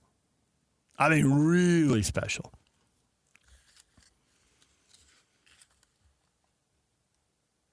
You're not completely wrong. You just can't quite take it that far. Michael, you need 5 athletes on a court, and they got to compete on both sides of the ball. That part, I think the Jazz have. Their ability to put 5 athletes on the court, they have been first under Danny Ainge and now under Austin Ainge. It's pretty clear they're prioritizing athleticism. The skilled guy who's a little undersized, the skilled guy who isn't very athletic. We've seen a lot of those guys come through Utah, and they have their place, but in the playoffs, they eventually get picked on. I think the Jazz team, and obviously the roster isn't set yet, and we'll see if Kessler comes back because he really puts the exclamation point on what I'm about to say, if he's back, which I think he will be, but he's not back until he's back, so we'll leave it out there for now, even though I expect it, far more likely than not for it to happen, but you never know until it's done. Name a bigger, longer, more athletic roster the Jazz have ever put together. We're at 50, is this 52 years now, Yuck? Going on 53? I believe you are correct, yeah. 50 was 2 years ago, right? Yeah. So we've had 52 years going. This will be the 53rd roster. It'll be the biggest, longest, most athletic roster. I think not only just comparing this roster to that roster, but in comparison to the rest of the league, because the league has been getting bigger and more athletic over time. But I think versus whatever the league average is, this team will be bigger, longer, and more athletic. I'm really excited to see how that pans out because I cannot even tell you how many good Jazz teams, really good, really skilled Jazz teams playing at a very high level have then run into a team that is also skilled playing at a high level, but they're bigger, taller, longer, and more athletic. And the 2 best examples of that, clear cut. D. Will, Carlos Boozer losing the Lakers 3 times in 4 years. The Lakers were highly skilled, and you don't get more skilled than Kobe. But they also had 3 7-footers. Kobe, with his size, could have been defending threes, but he was defending either the 1 or the 2 a lot of the time. And so he became a monster at his position. And you got all that skill, and you got all that basketball IQ, and you got that cutthroat attitude. I'm going to get sick of hearing about the Mamba mentality, my gosh. But, it sounds good, so you're going to keep saying it. And they're winning, so they get to keep saying it. But you take all that, and you have the bigger, longer, more athletic team. You get to go to the finals 3 years in a row and win twice. That's what happens there. And the other example was the Bulls against the Jazz. John Stockton getting double-teamed by 2 6'6" guys. They could not handle John Stockton, who was still playing at an amazing level. So they doubled him, and they doubled him with Ron Harper and Michael Jordan, or Ron Harper and Scottie Pippen, or Scottie Pippen and Michael Jordan, whatever. Tony Kukoc. He's just way bigger guys. Taking away, he'd get to midcourt and be reaching out with one hand trying to throw a ball around and getting a hornacek. Could be catching it, leaning over the sideline. I mean, they pushed the Jazz offense well away from the hoop with size and athleticism. And the Jazz are going to have it next year. Now you got to play hard and you got to play smart on top of that. But it's going to be interesting to watch. Gray, they got to learn that it takes a lot to win a lot of games, and depth matters. Well, you're not kidding about that, Gray. Whoever ends up thinking I'm guy 10, 11, 12, 13 on this team had better be ready to go, and it better be capable of going. It better be capable of going when they don't play for a week. And then all of a sudden they get the call, you got to go. Tonight's your night. Because they are going to be down 2, 3, 4 guys at times. There's no way around it. There's just not a lot of guys playing 70 games. So if you just add that big front line of Kessler, assuming he's back, and Jackson, and Markkanen, but if none of them play 70 games, they're all missing a minimum of 13, that's 39 games. You start talking about 40, 50 games where you're going to be missing one guy. Somebody else has got to step up. And so that reserve is now starting. Now whoever was guy 12, that guy's in the rotation. So be ready. There are going to be hamstring injuries for the Jazz next year, just like there are for the Thunder right now. Eldon, ball got to go into hoop. You know, we should do a list this in the next couple of weeks here while we're still thinking hoops before we switch over to college football. Of all the things you could worry about with the Jazz next year, ball got to go in a hoop. The old Jim Boylan, ball didn't go in the hoop. Ball didn't go in the hoop. That isn't anywhere near the list of the top of my worries. And certainly they'll have bad shooting nights, so it'll be a problem at some point. It's not like, but they got a lot of guys who can score it. They got a lot of guys who can score. Now, arguably, you could say, do they have enough three-point shooters? You know, there's shooters and there's scorers. I think they have a lot of scorers. We'll see how many shooters they have. How many guys? 35% is like the bare minimum from three. 38%, you're pretty good. That you can really work with that. A bunch of guys who shoot 38%. If you're at 40, you're elite. Most years, there's about 40 guys who can shoot 40% from three, spread across 30 teams. So if you're one of those guys, you're special. Get those guys. But I think their ability to put the ball in the hoop, I don't think scoring is going to be the problem. I'm way more intrigued by the defending than the rebounding and the depth. Ball didn't go in the hoop. There it is. All right, DJ and PK, there's the question of the morning. What should the Utah Jazz learn from watching the Spurs and the Thunder slug it out? Go to our Facebook page, DJ and PK. Go to Twitter, David DJ James. We'll have more on this as the show progresses. It's a big college show. We've got the Cougars at 8, the Utes at 8:30, the Aggies at 9. It's all on the way. DJ and PK, it's 97.5, the KSL Sports Zone. They've been doing it for a while. This is Jake Scott and Ben Anderson. Man, the myth, the legend, Thorough Big T Bailey. I'm not sure how much you've had a chance to watch A.J. DeBonsa, but do you have any thoughts if you have been able to see him a little bit? Personally, I think he's the best player right now in that group. I did get a chance to watch all these guys play, maybe A.J. a little bit more, but he's been groomed for the next level. You look at what BYU was running. The offenses look like NBA offenses. The ISOs look like ISOs. He's becoming a really good playmaker as well. Just a great season. Far and above Player of the Year in college. I would be surprised if Washington didn't take him. He's going to be nice. It's not going to be perfect for him coming in at this level. He's going to have to learn some things, the physicality, the speed of the game, the number of games, potential rookie wall, but everybody goes through those things. He's going to be a great player in this league. Catch Jake and Ben afternoons from 2 to 6 on 97.5, the KSL Sports Zone. DJ and PK, it's 97.5, the KSL Sports Zone. Join Scotty G and the coach Tim Lacombe today from 10 to 2 at Tim Dolly Mazda, 10785 South Automall Drive in Sandy. Got the question of the morning up. What should the Jazz learn from watching the Spurs and Thunder slug it out? Go to our Facebook page, DJ and PK. Go to David DJ James on Twitter. You can comment there. We'll get back to that. We just spent a segment on that. We got another question up. Scott Batacao will join us from the Salt Lake Tribune. He's a UB writer. Excuse me, why did I say Scott? Jason Batacao. I'm so worried about Batacao. Turn Jason into Scott. That was brutal. Try to straighten that out before he comes on at 8:30. Good grief. And he's got a good story in the Salt Lake Tribune, which isn't behind a paywall anymore. Hey, the paywall's down. How about that? So you can go read it, Ute fans. The Utah State Auditor says the Utes private equity deal has significant risks, and then he writes her concerns in the story. And we'll talk with him about that at 8:30. It's a good story. You can go read it at sltrib.com. He did good work on that. And the reaction to this, the question basically is, are the Utes making a genius move here or a fatal mistake? Is there a way to take this short-term money? And you know you're going to have to pay it back later on. This is not a gift. This is not a scholarship or a grant. But can you use this money to make enough money that you pay them back and you come out ahead? Well, that is the question. And this is where the concern lies. Where the rubber meets the road, right? They said in the last 2 fiscal years alone, they have burned they had a $61 million reserve fund, $61.5 million reserve fund.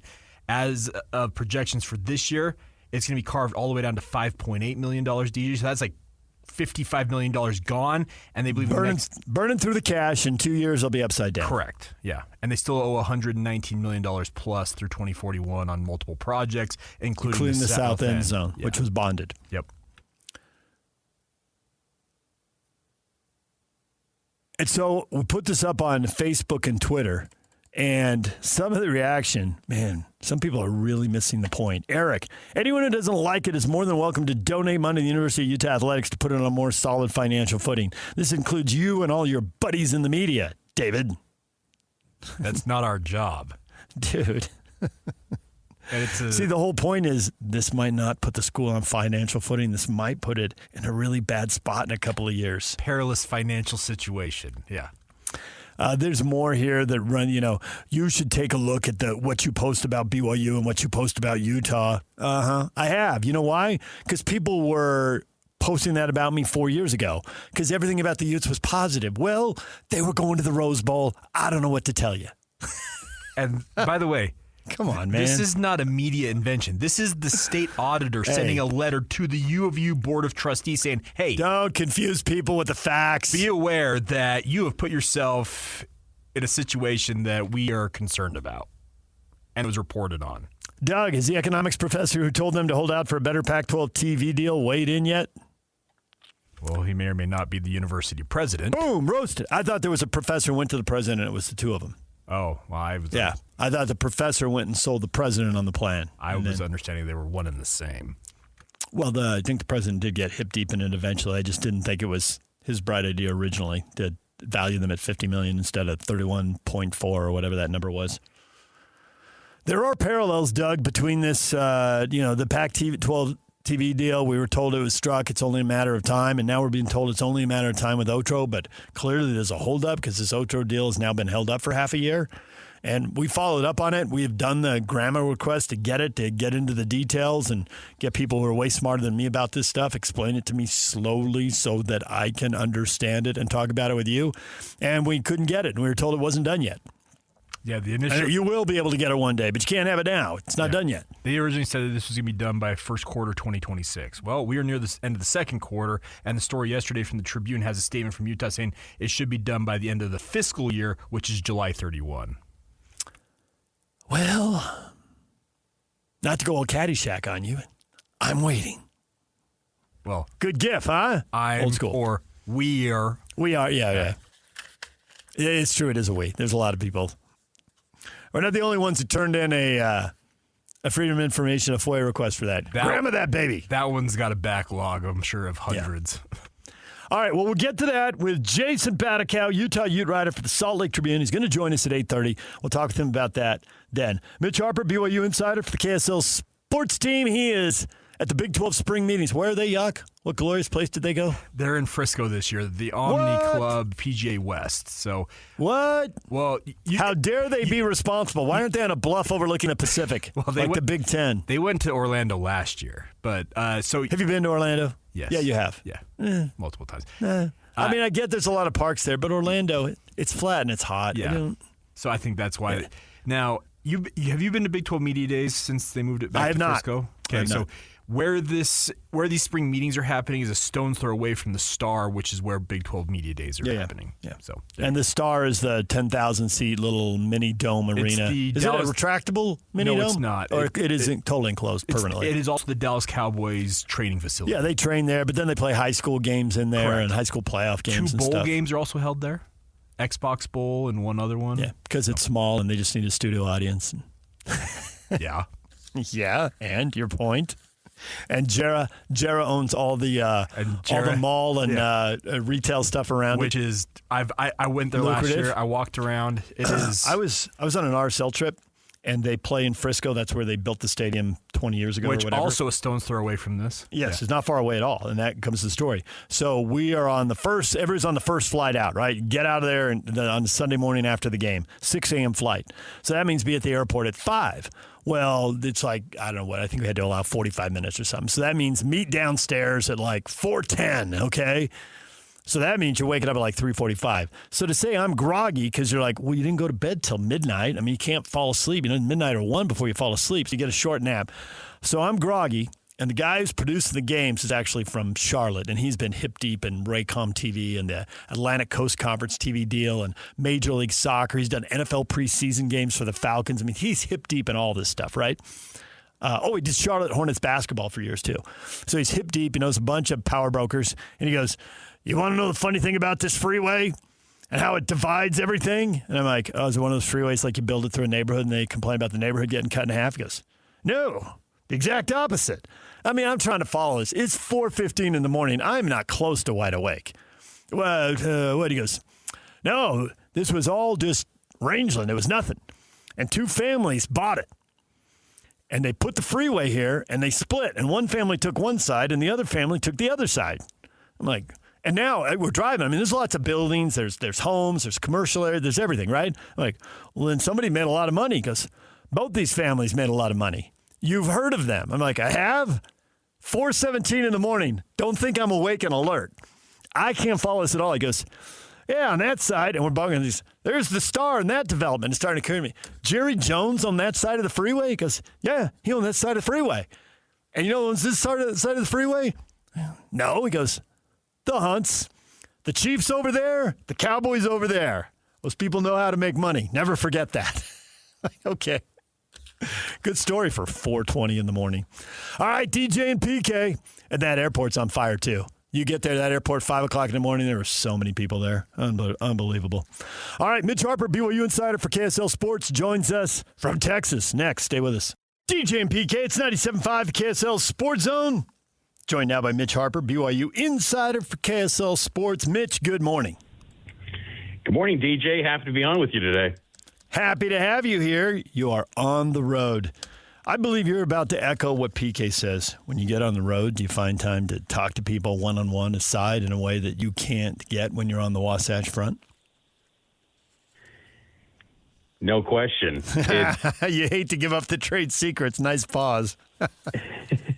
Yeah, no, it's true. It's you get the one-on-one time with the administrators and coaches. It's a great setup, the Big 12 spring meetings, and I will say that there's definitely a lot of frustration from coaches about the current system as expected. They all want rules to follow by. At least that's what they say.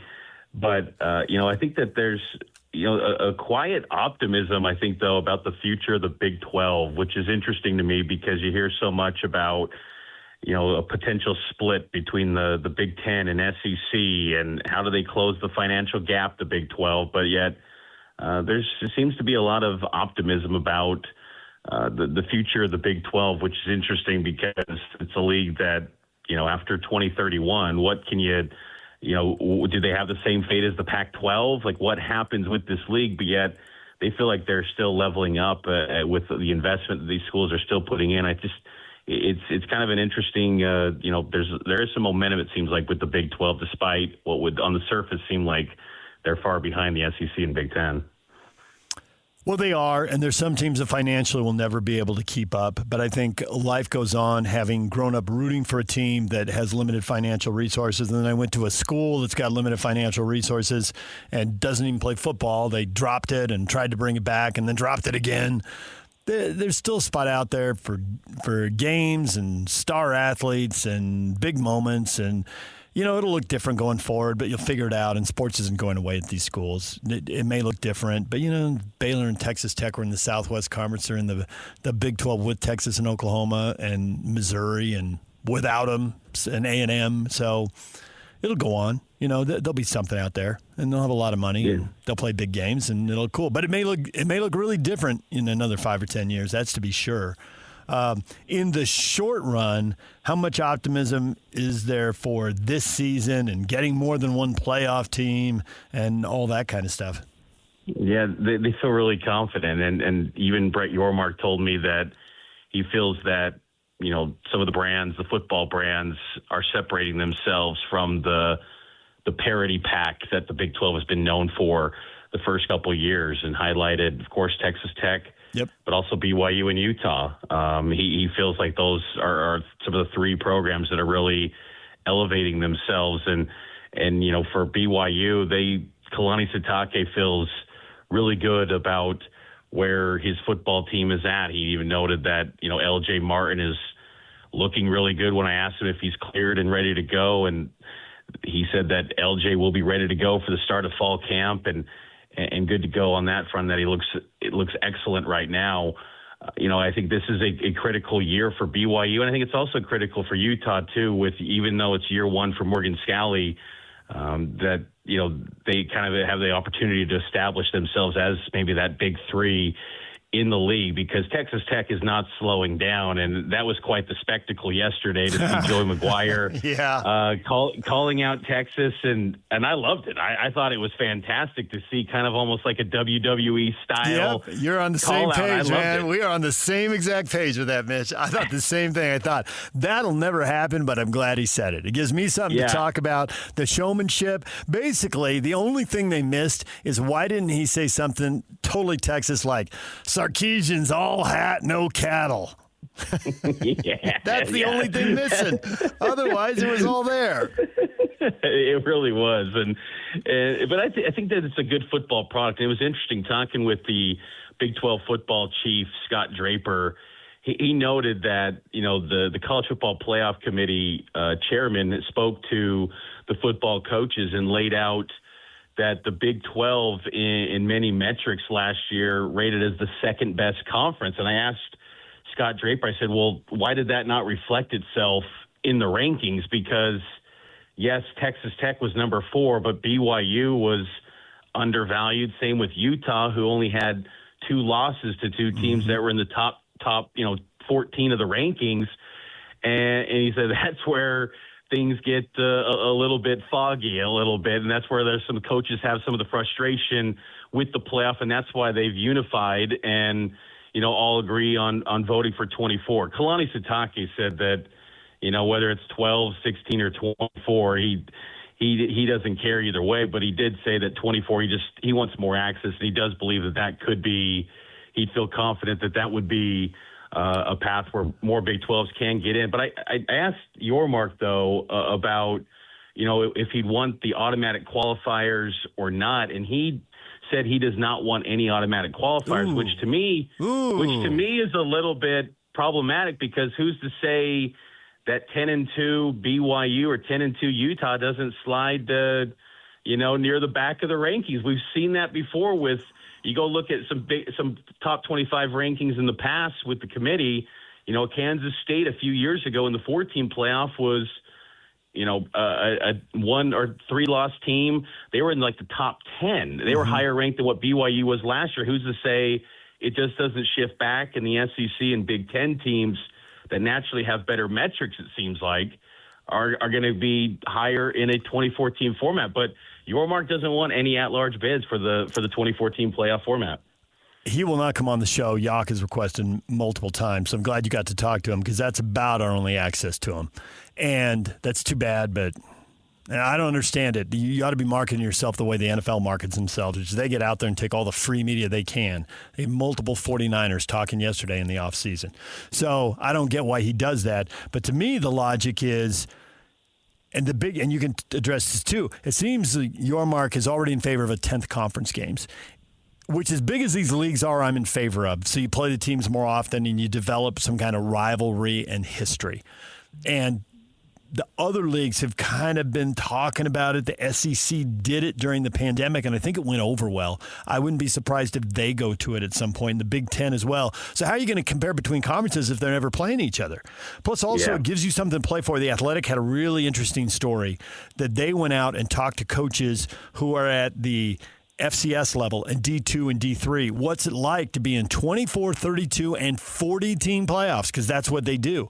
And they said all these arguments, they're amazed about the arguments about the games at the end of the year won't matter, and Michigan and Ohio State will be sitting players. And they went to these smaller schools and rivalry games. It's not what happens. The players want to play, and you're playing for seeding, you're playing for buys, you're playing for home games. And the buys have not been useful early on, but all the coaches are like, well, that's because they're giving them 23 days off, and that's too much. Rest versus rust, now you're into rust territory. But 1 week is very valuable. And they tracked how those teams did in the playoffs. Those are the ones who win and make deep runs and go to the title games.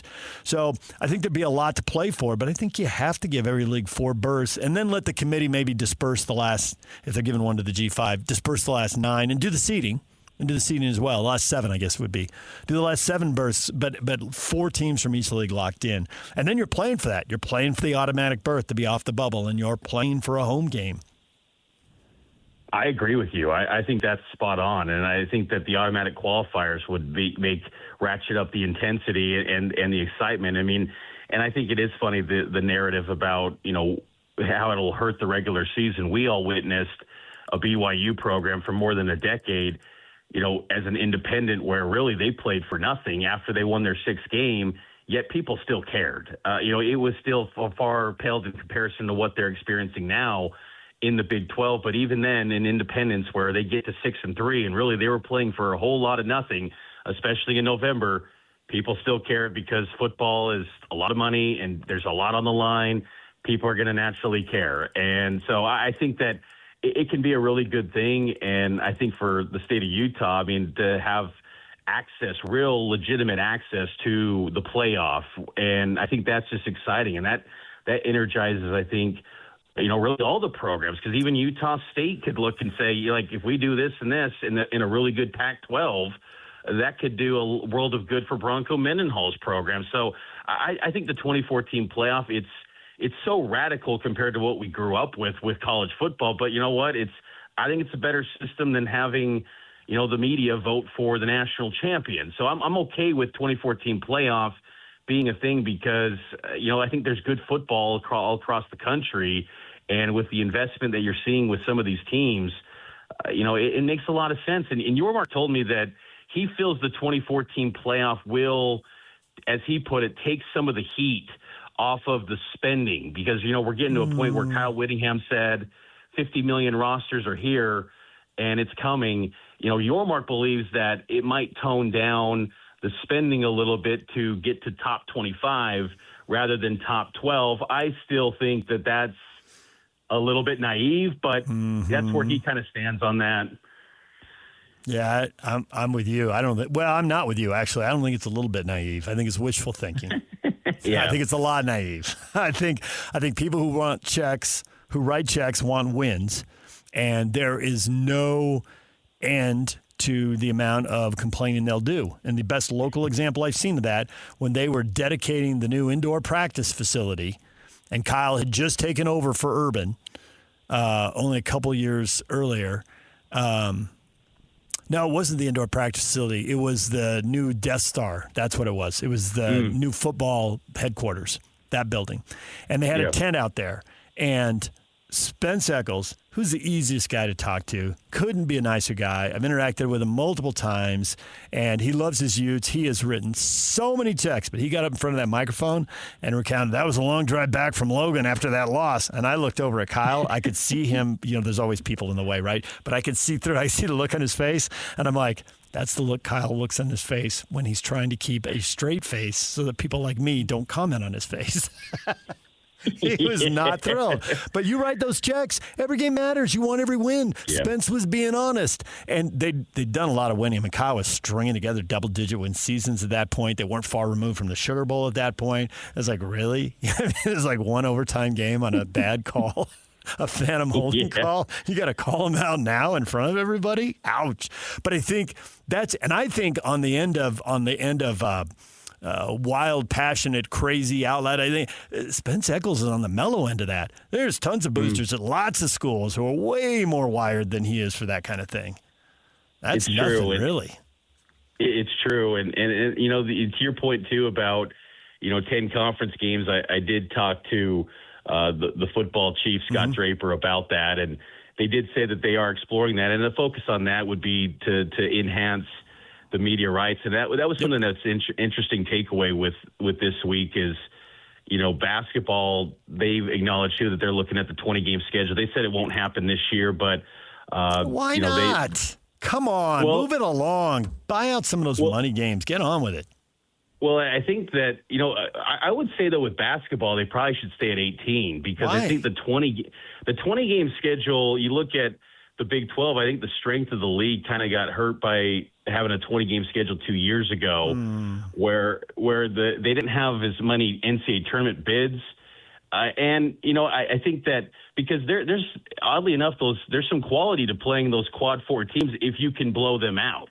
If you can beat them by 30 or 40 points, that can help your metrics. And then by the time you get to the conference season, you're sitting in the top 25 of the predictive ratings, and you're probably going to be nestled in there the whole time, assuming you don't get blown out in many games. So I think that 18 to me would be honestly the spot, I think. If the analytics are helped by the fact that you beat Riverside by 70, somebody needs to change the analytics. I'm with Kevin Young. He, after one of those games, I can't remember which one, but after about their fourth blowout of somebody who was wildly overmatched, he said, I don't know what we get from these games. Yes, what he said right there. I think more quad 1 games, and the whole reason they came up with quad 1 is so the power leagues could lock themselves in. They did that to screw over the UC Santa Barbaras and San Diego States of the world. I get it. I know why they did it. So lean into that, Big 12. Two more quad 1 games. Plus, it'll make your TV package more valuable. There'll be more big games. People want to see conference games from Arizona and Kansas. And the way BYU's going from BYU too. This is what ESPN's leaning into. And here's another thing for football, and I'd be interested if you talk to people in this. Why is the Big 12 locked into largely 3 non-conference games in a row and then 9 conference games? They should be moving more conference games to week 2 and 3 like they did BYU Arizona, but they only did that so BYU could play Notre Dame. I think Texas Tech, and this is the one that to me, because Texas isn't going to play them game 1. So talk about it, but it ain't happening. But if SEC teams are going to bail on Notre Dame games, Tech, McGuire said, we'll take that game. The Big 12, that could happen. The Big 12 should absolutely take those games. The Big 12 should go to Notre Dame and say, we'll play you in October and November. Let's do it. It makes your TV package more valuable. Move conference games to week 2 and 3.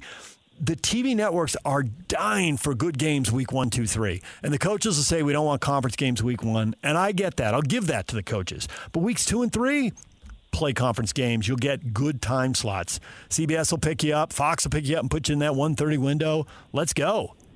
Let's do it.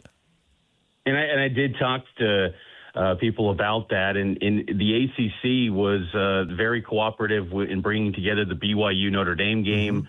And they highlighted that collaboration, even though these leagues sometimes don't get along on things, there are areas when that they do collaborate, and as people have noted, that it's for the good of the game, if you will. But yeah, I mean, I think the Notre Dame piece is interesting because Notre Dame, it seems like with the Big Ten and SEC, they're trying to squeeze the Irish out, and there's an opportunity there for Big 12 teams to, schedule the Irish. And, Brian Santiago noted that, a lot of conversations with Pete Bavacqua, Notre Dame athletic director, about more athletic meetings beyond just football. They're hoping to make this a long-term thing. And I talked to Santiago about how that could happen, but the week 0, potentially changing week 1 to week 0 in the future, beginning next year, that's going to be a vote next month.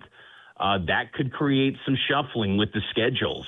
And even Santiago acknowledged that, some schedules could shuffle around in the non-conference because of the week 0 dynamic and having that new date. So when you're changing the date, that can change the terms of some contracts, and some shuffling could be around. He hopes that, Notre Dame could be a long-term partner, and that makes sense. I mean, it's been talked about the last few weeks, BYU and Notre Dame. That make a ton of sense. But the Big 12 did note that they were very willing to collaborate with BYU and Notre Dame and the ACC to get that game in October, because I talked to him. I said that's very uncommon for the Big 12 to have a non-conference game in October. Were you willing to do that? And he said absolutely, because we need a game like that that's going to be high profile, and it would just made all the sense in the world. And I think it helped the cause too that BYU was getting the first home game, because I mean as well as anyone, it's like that every round table with Tom Holmoe was like, what's going to happen with that Notre Dame series? And now to think that the ACC, which was kind of the thorn in the side for that series, they end up being more collaborative in helping BYU get the Irish to pro. So yeah, it's and with scheduling too. I talked, with some people about, permanent rivals, because now we're starting to get some history in the Big 12. And I know that PK's talked about this. BYU and ASU need to play all the time. And, they are going to be considering that with the scheduling matrix coming up that's going to expire after 2027. They are looking at maybe multiple annual fixture teams beyond just BYU and Utah. Maybe it's BYU and Arizona State. Maybe it's, Utah and Colorado potentially, whatever it may be. They are looking at, having permanent rivals, because that also adds value to the media rights. They are just already, I really wasn't expecting they are locked in on that next media rights deal. I mean, that is what your mark is thinking about every single day pretty much. And I think that's the right approach, because the Big 12, for years ago when BYU was even outside the league, you always looked at it from afar and said, that's a flat-footed league that always was reactionary. They're trying to be proactive in a climate where maybe the system will shake and turn underneath them, but they're trying to be proactive and ready for the moment to, potentially pounce when that media rights comes, and whatever that may look like in the future. Mitch, we appreciate the time. Congratulations on getting in and out of Frisco before it hits 90. Good work by you. Thanks, DJ. Yeah, Frisco at 105 is no fun. I've done that. You got to avoid that. It gets pretty hot there. Thanks, Mitch. Mitch Harper, BYU insider for KSL Sports. He's at the Big 12 meetings. Coming up next, Jason Batacao, Utah Utes writer for the Salt Lake Tribune, with the story about the University of Utah, Otro Capital. The state auditor says the private equity deal has significant risks. We'll talk with Jason coming up next. Stay with us. They've been doing it for a while. This is Jake Scott and Ben Anderson. He covers the NHL for Sportsnet. He is Luke Fox. Now Austin Matthews is obviously very much in the news, and you've seen the Mammoth's name tied pretty closely to Matthews if he were to hit the trademark. Utah's interest in Austin Matthews is 100% accurate. They would have to join a few other teams that would probably be raising their hand. If he does say, hey, I want out, for sure the Mammoth would be all over that. The Sharks would be over that. The Kings. There would be a number of teams that would want a player like him, because they just don't become available very often, especially when they're in their prime. A couple years back, he scored 69 goals, threatened 70, which hasn't been done since the 90s. So a player like that may or may not become available, absolutely, the Mammoth are all over that. They want a superstar. Catch Jake and Ben afternoons from 2 to 6 on 97.5, the KSL Sports Zone. DJ and PK with a little bit of time off. He'll be back next week. We're joined now by Jason Batacao, Utah Utes writer for the Salt Lake Tribune. Jason, good morning. Good morning, man. How are you doing today? I'm doing well. Look at you, Jason. You got a good story. The paywall is down. You're on the radio, increasing your profile. This is a good day to be Jason Batacao. Am I right? Yeah, and it's Friday, and it's a Friday. And see, look at another thing.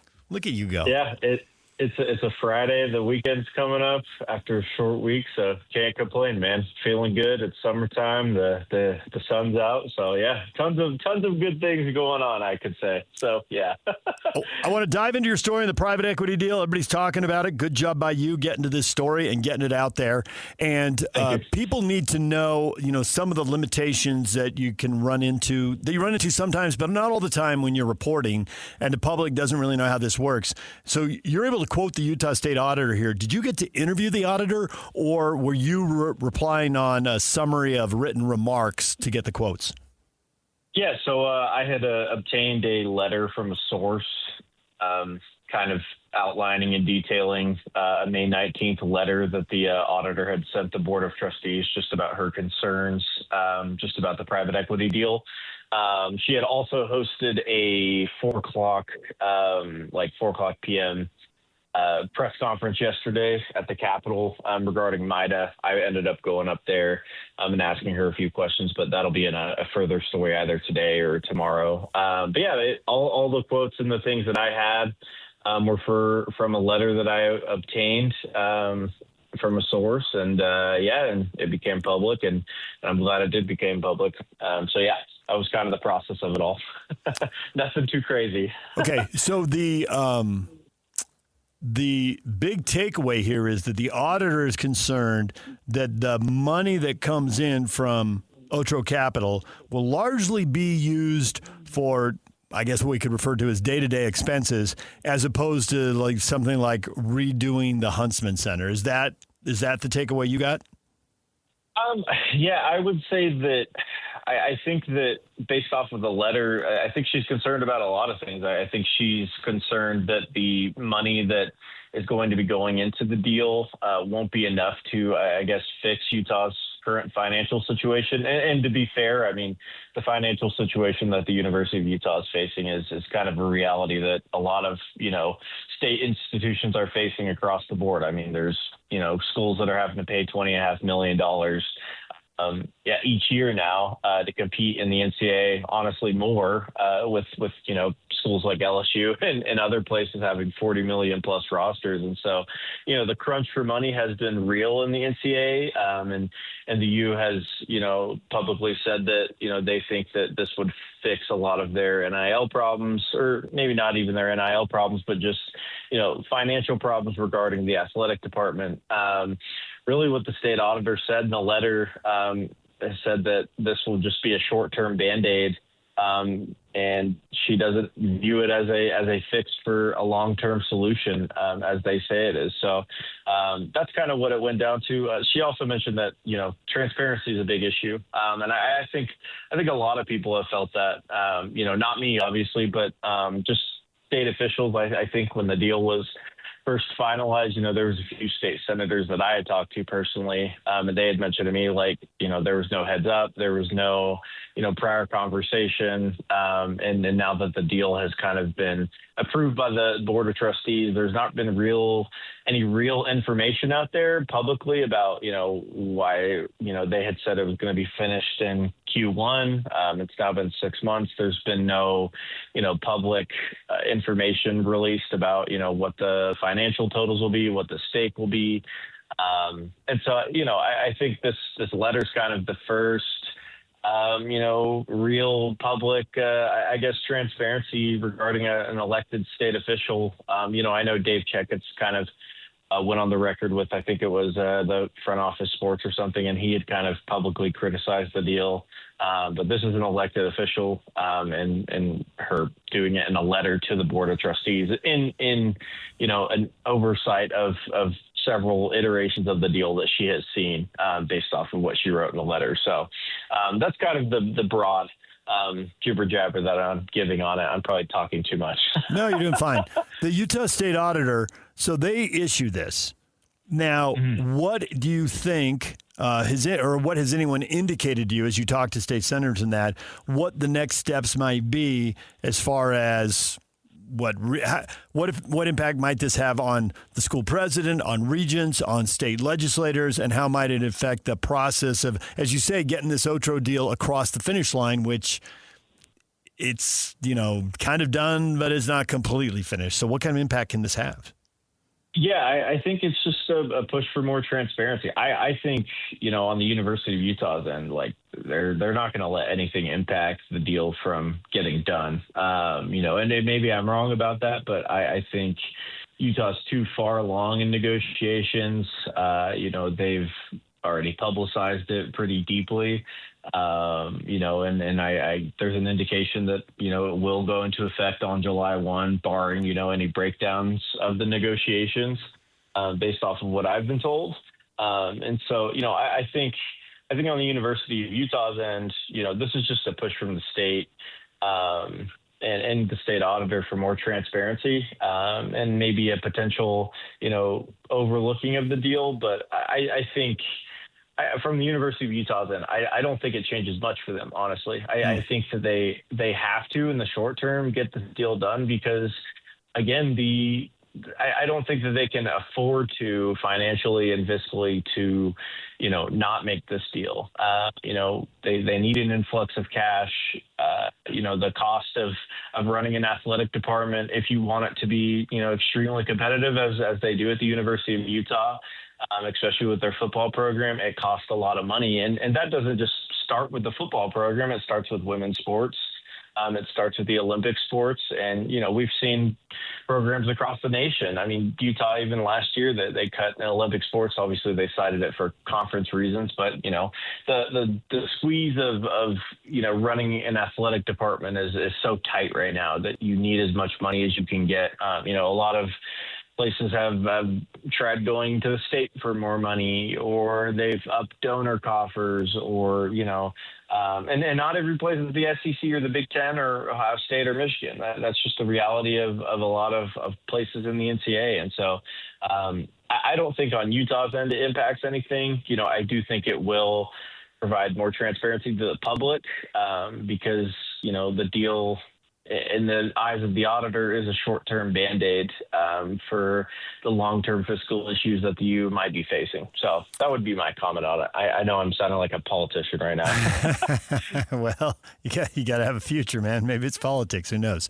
I think that as I look at it and as I talk to people, and we probably talk to some of the same people, but we also probably talk to some different people. And it doesn't matter if it's coaches, administrators, boosters, whoever might have insight into the future of Utah athletics, ex-players for that matter. To me, the Utah football program, and I could be wrong about this because football is changing pretty quickly, but unless they get in the Big Ten, now if they get into the Big Ten or the SEC, the numbers change pretty quickly. So there's that. But if they don't get into the Big Ten or the SEC for whatever reason, including the Big Ten or SEC just flat out don't expand, I mean, whatever it is. Right. But as long as they're in the Big 12, I view football as largely a mature business. I don't see where there's a big pile of cash waiting for the Utes unless they get into one of those two big leagues because they got more money and you'll get more money in that case. But I do see if there's growth for the U, to me, it's about redoing the Huntsman Center. I've watched the Delta Center get rebuilt. I've watched what the Millers have done with America First Field, the soccer stadium in Sandy, and they can create a lot more money in the same space with a remodel of the Huntsman Center. And it would certainly impact men's basketball. Men's basketball is even halfway decent. They don't have to return to glory, but just being a tournament team that goes out in the first round, they can make a lot more money, especially if they redo the arena with premium seating and luxury suites.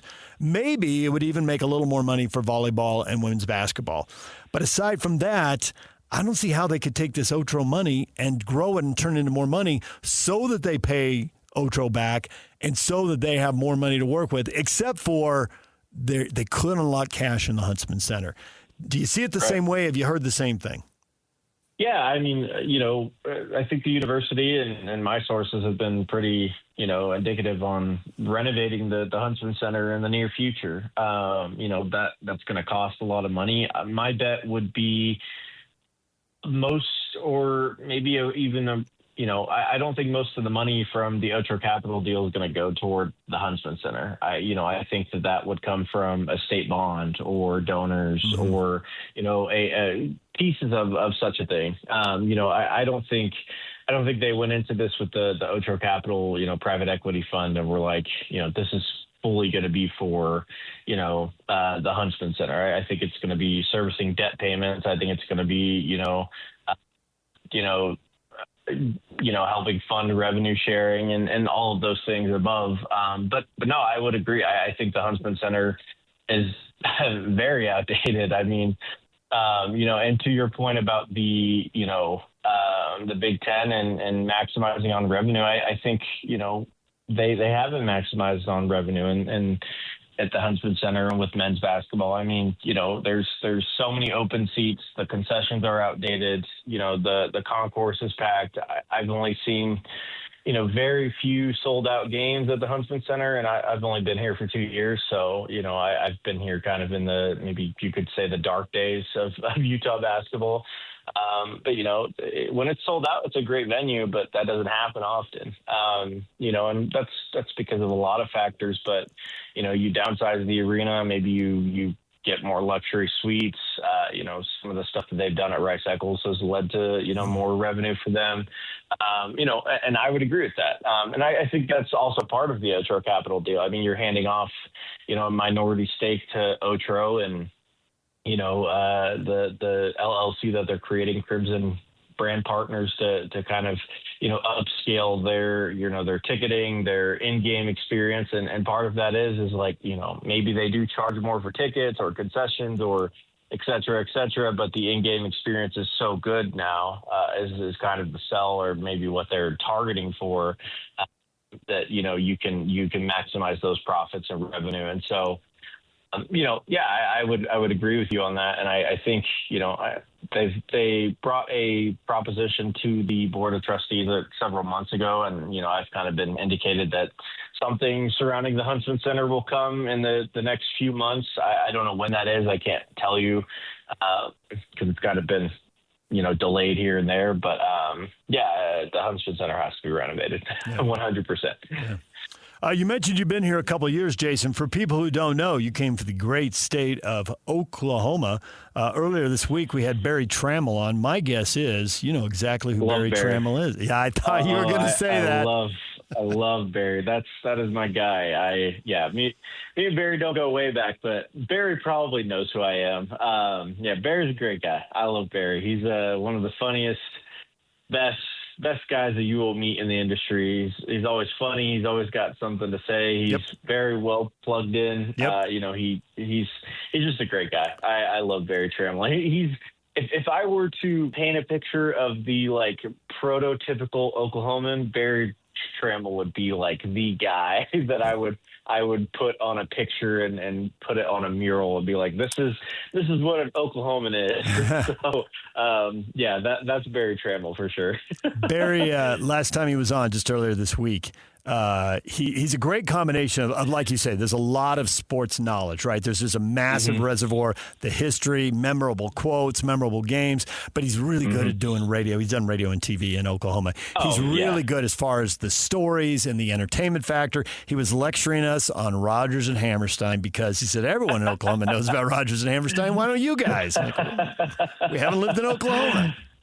Oh, man, there's so many things that Barry can lecture you about. I mean, if you sit in a press box with Barry Trammell, even if you're 5 seats away, you'll be engaged in a very philosophical conversation about something random. It's great. But I was talking about Barry Trammell with one of my, he works for the Oklahoma. His name's Colton Sully. I was talking to him about Barry Trammell the other day, and he was just like, yeah, Barry was saying something about this, and I just was laughing it up, and I was like, oh, that's Barry. So Barry's a good guy for sure.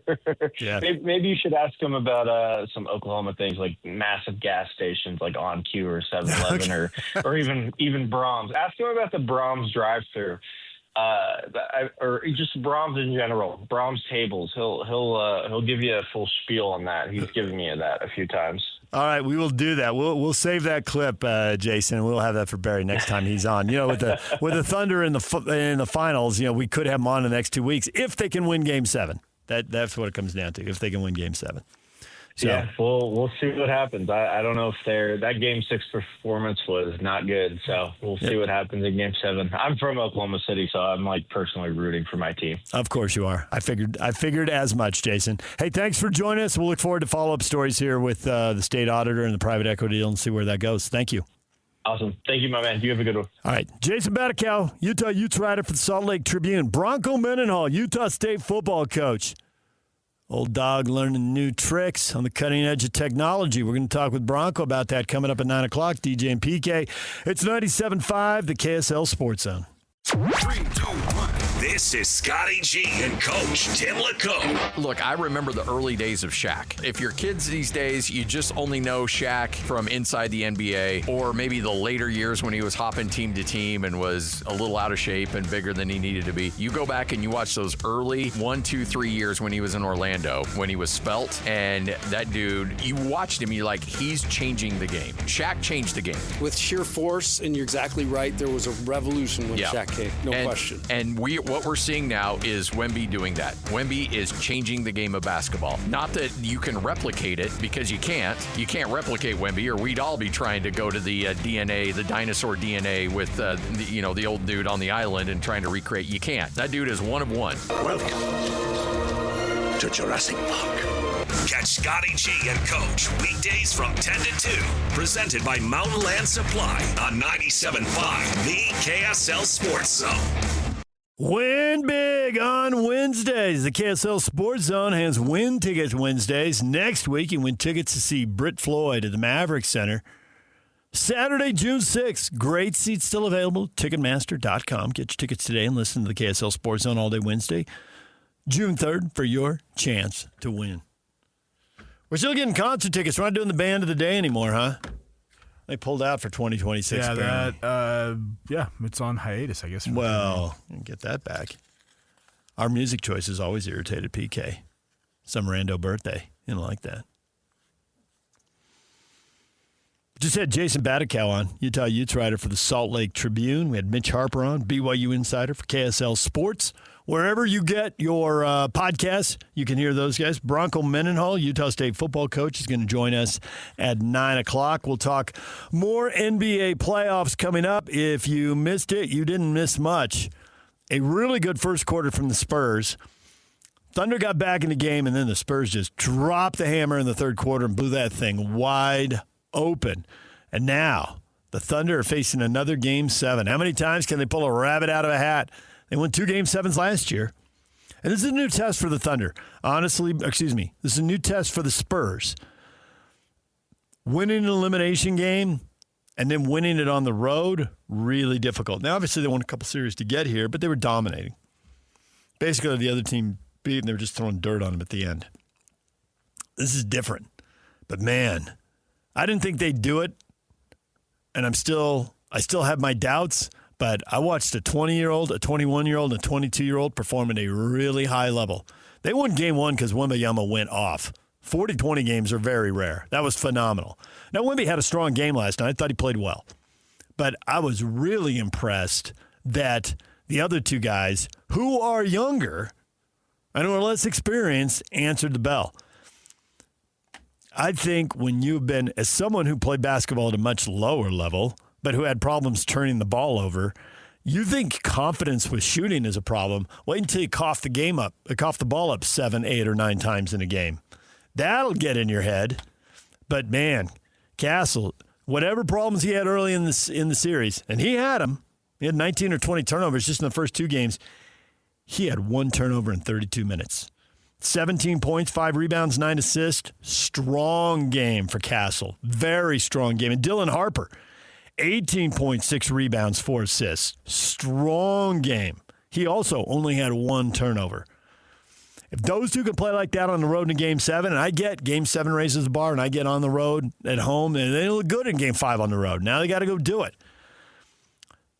The Spurs are coming. It's obvious. All this talk about the Thunder going to have a long dynasty. If they want a second title, they better get it now. All right, DJ and PK, Bronco Mendenhall, Aggie football coach, next. Stay with us. DJ and PK, it's 97.5 KSL Sports Zone. You know the cliche, and it's a cliche because it's true. The only constant is change. Stuff is always changing. Now, not everybody's comfortable with change. And I hate it personally when someone lectures me on, not everyone's comfortable with change. Yeah, I am. I just don't like the change you're proposing because you're an idiot and you're going to sink this company. Not to go into specific meetings from 15 years ago that still haunt me, but that one does. I need to get over that. Yuck, what's the statute of limitations on stuff that should irritate me? That was several employers and general managers ago. I think we all hold on to stuff like that. Oh, we do? You never. Oh, so I have the okay? I can let that keep bothering me? Sure. May not bother you, but. Oh, it bothers me. Okay, well, that means. You have to embrace change. Yeah, but not that one. It's idiotic. There's probably. Okay. That indicates. You're going to drive the company into ground. You're going to leave the industry, and you're going to leave the state. And you live in Colorado now. What are you thinking? Well. Oh, that was also more than 15 years ago. I'm bad with time. Sounds like some trauma is unresolved here. Worked out great for me. Oh, my gosh. But you do have to embrace some change because not all change is idiotic and crazy. Some is uncomfortable, and then things get better. And we were talking earlier, and George, actually, a couple hours ago, we heard George Kittle talk about the 18-game schedule. I'm old enough to remember when the NFL played 14 games. I didn't know why they were going to 16, and then my dad told me. You know what he told me? Money. That's why they're going to 16. You play more games. They're going to sell more tickets. There's going to be more games on TV. There's going to be more truck commercials, and everybody's going to make more money. You know what Dad was? He was right. So Kittle was talking about the 18-game season. He says they have to have a second bye. Agreed. And I think that's part of the plan. I think it'll happen. I think that's generally agreed upon. I think the TV networks are encouraging it. Why? More money. Now we'll have 20 weeks of football to sell truck commercials in the regular season, even though there's 18 games. So the NFL owners are thinking, hey, well, cap will go up. We'll all make more money. Let's do it. And more change in college football. West Virginia coach Rich Rodriguez at the Big 12 coaches meeting supporting the expansion to a 24-team college football playoff. We talked with Mitch Harper at 8 o'clock. Yak will get that up if he hasn't already. He will soon. And that'll be out wherever you can get your podcast. If you didn't hear Mitch, he talked about that. Oddly, the Big 12 isn't into the automatic berths. There's a plan out there where they do this 24-team tournament, and one of the ideas that's been thrown out is the 4 power leagues each get 4 automatic berths, and the Group 5 gets an automatic berth, and that's 17. And then the committee decides the 7 at-large berths and the seeding, who gets buys and who gets home games. And there's more money in it. I think it'll happen. And everyone's focused on the TV money. And to do this, they're going to have to get rid of the conference title games, which I'm fine with. Fine. And they got to make more money. And then ESPN and Fox are fighting over who gets to televise the games and all that kind of stuff. And that is a big impediment, and that's got to be worked out. But the thing that's going to drive the money, I think, is if you have 16 teams playing home games and you have some teams playing 2 home games, because I think the quarterfinals will move on campus. I think that's pretty clear that's where that's headed. The semis may go roast and sugar bowls, and the finals will move around the country and be bid out for more cash. But I think the quarterfinals are going on campus. So you've got 12 teams that get to play 1 home game and 4 teams that get to play 2. I think what that's going to do for season ticket sales and luxury suite and premium seating, not just of the 16 schools that get to host, obviously they'll make money, but everybody will make money up front. Well, not everybody. But I think 30 or 40 schools can make money up front because they might be one of the 16 that gets a home game. You know, that a couple of years ago, Penn State would have had one. Last year, they wouldn't. BYU could be in a situation, or Utah could be in a situation where they get a home game. Texas Tech definitely would be. So change is coming. And that is why we're having our next guest on, Bronco Mendenhall, Utah State football coach. Coach, good morning. Welcome to the show. Good morning. How are you? I am doing well this morning. You know, you're one of my favorite coaches for a reason you may not know. You may not even remember this, Bronco, but I'm going to go ahead and tell this story. Are you ready? I'm ready. When I'm playing high school basketball, you know, the coach will send you to the game and get you all fired up. He'll turn around and he'll pat you on the butt. That's not something that happens a lot in life, right? I graduated from high school. I stopped playing basketball. We're done with the butt patting. For like 30 years, one coach has patted me on the butt. Do you know who that was, Bronco? Not sure. It was Bronco Mendenhall. What? Do you have no recollection of this?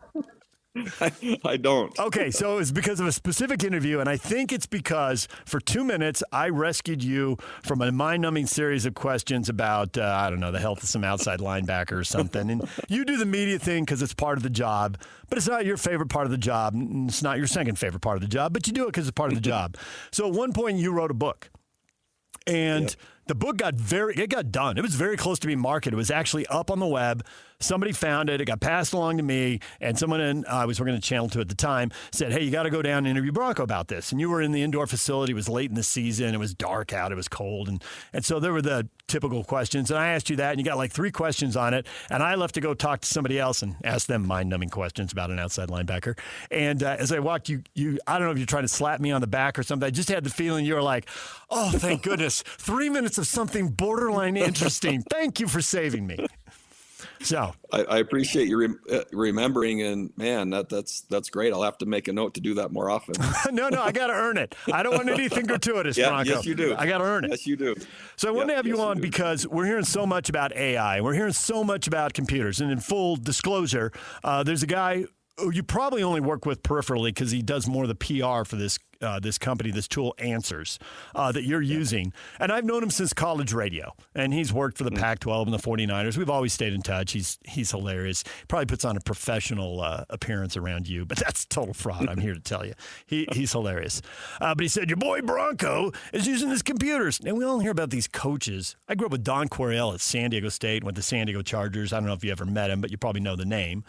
He and Joe Gibbs in Washington, when Joe Gibbs was winning Super Bowls, these guys are famous for sleeping in the office 3 hours a night, and they're in there working.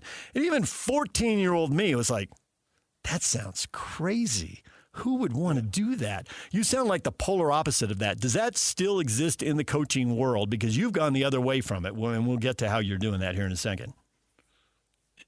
Certainly, it's still the way. And it's one of the few professions, I'm sure there are others that I don't know about, but it's one of the few professions where people brag about how many hours they work. Like it is a badge of courage or a badge of honor or something that societally increases status. And I hear it from my colleagues frequently as head coaches or as staffs. My staff is working and our, so-and-so, my coordinators, they don't go home till Thursday. They sleep in their offices Tuesday and Wednesday. And I think what the message is supposed to be is how committed and how driven and how determined they are to win. And I think all those things are true. I do. But I also think there's an indictment toward inefficiency and really poor organizational design. And quite frankly, really poor time management. And I think you can be radically driven and fiercely committed and have amazing win-loss records and do it smarter, more effectively, and quite frankly, more efficiently, that allows more autonomy, more purpose, more mastery, and quite frankly, better results. And I don't know of many others. I've never asked you and I've never heard you say, yeah, I'm doing an amazing job. I work 17 hours every week, and my peers are only working 15 hours. And like that's supposed to now have me think that you're better than. Yeah. And in our industry, much like you just said, along the way, somewhere culturally, that was now viewed as superior or desirable, and maybe even necessary. And I'd like to push back on the necessary part.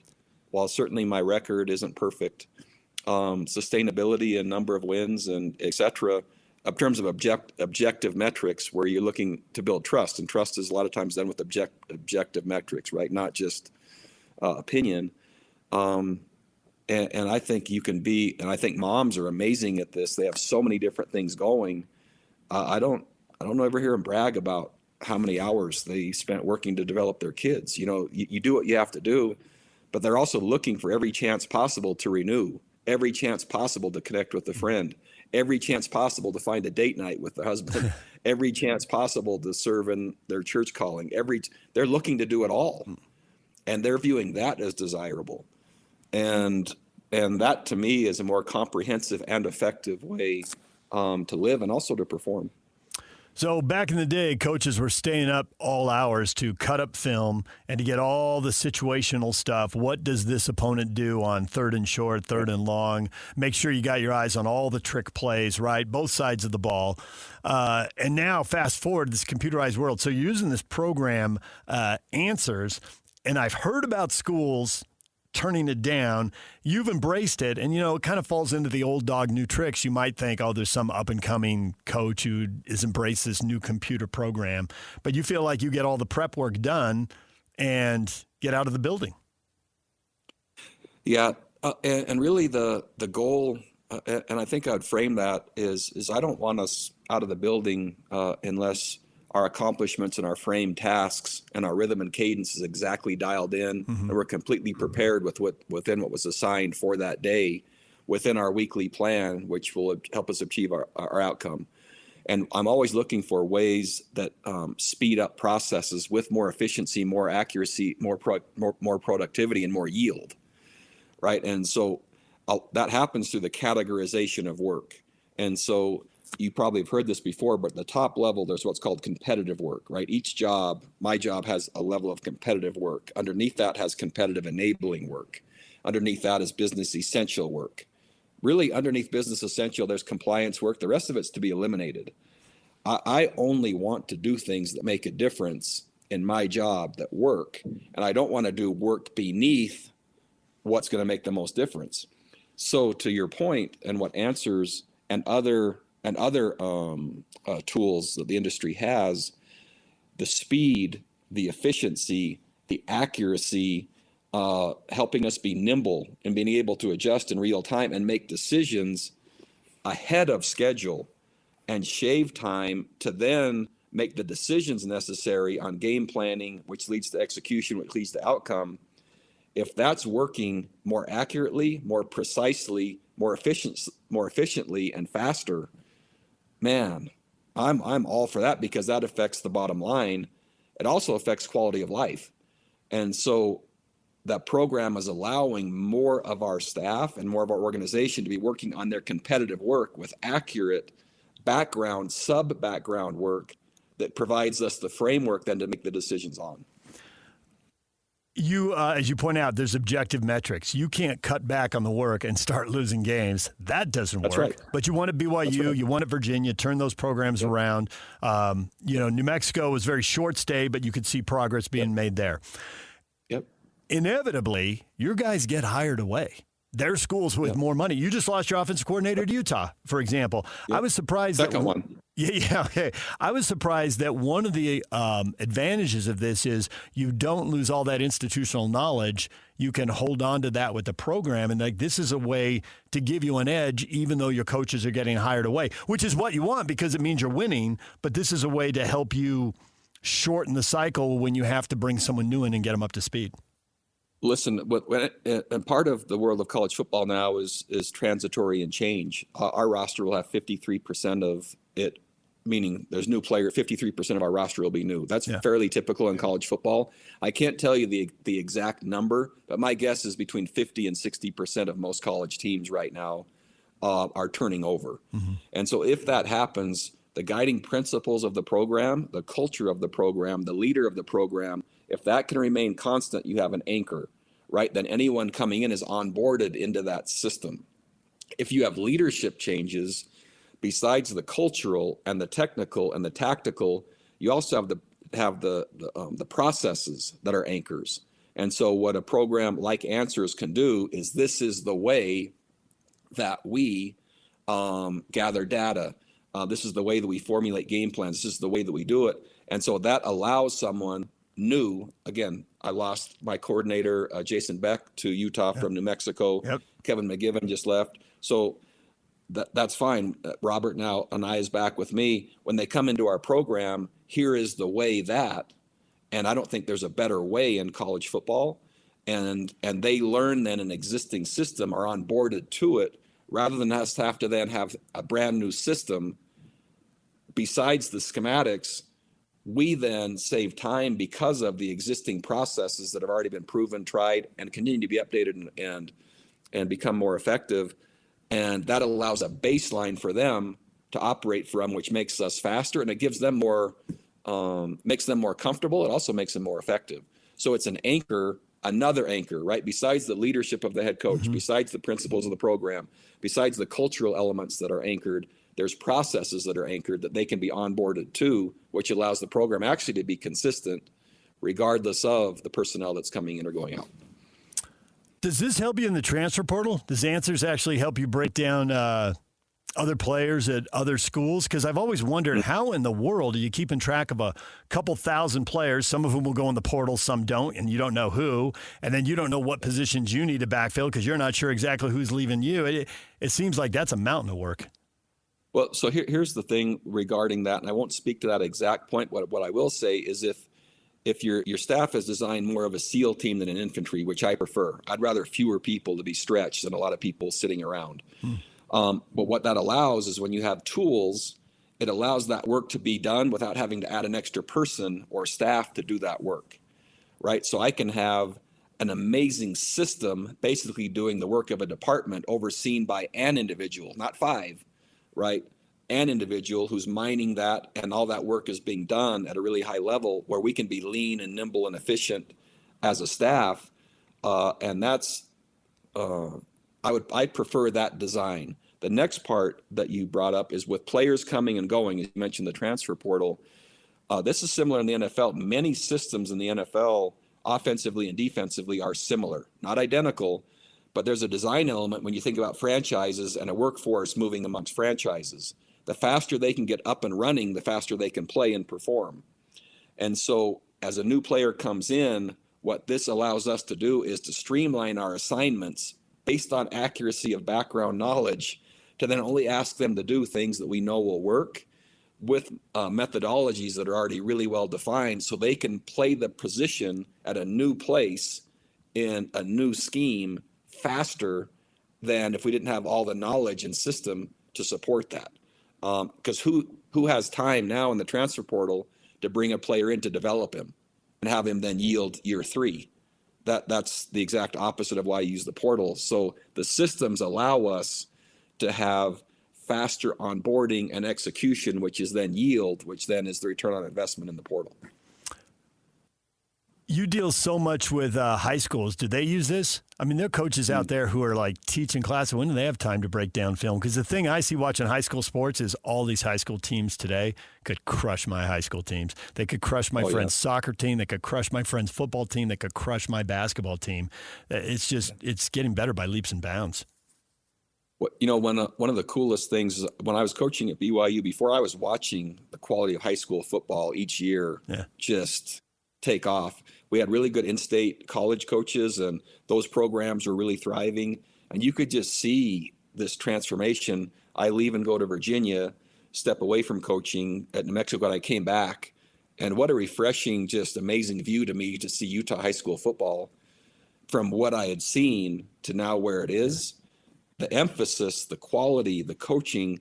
But to your point, I can't tell you how many are using this particular product or products like it. But what I can say is if they're not, with teaching classes or teaching driver's ed or whatever other things, right, they have going. And right, some are not even working at the school. They have a regular job, and then they come to coach their high school team. The efficiency and the reduction of manpower with increased results, man, that's a desirable place to be.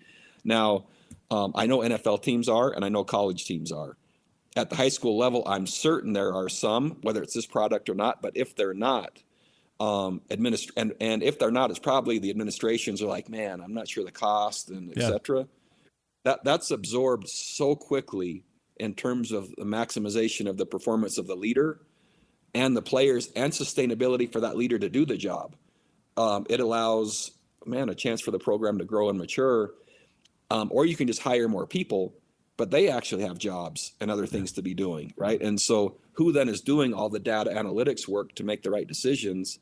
And So I think it's a really wise investment, especially with underfunded, under-resourced, or leaders that are really stretched thin. I am stunned. I went to high school football games a couple nights a week for a long time, reporting and gathering highlights and coming back. And then I moved into a role. I was in studio more, and I could see a lot more games because so many games are streamed now. And I was watching schools like Morgan and Richfield, 3A and 4A schools, and I was blown away by how good the football was. Really.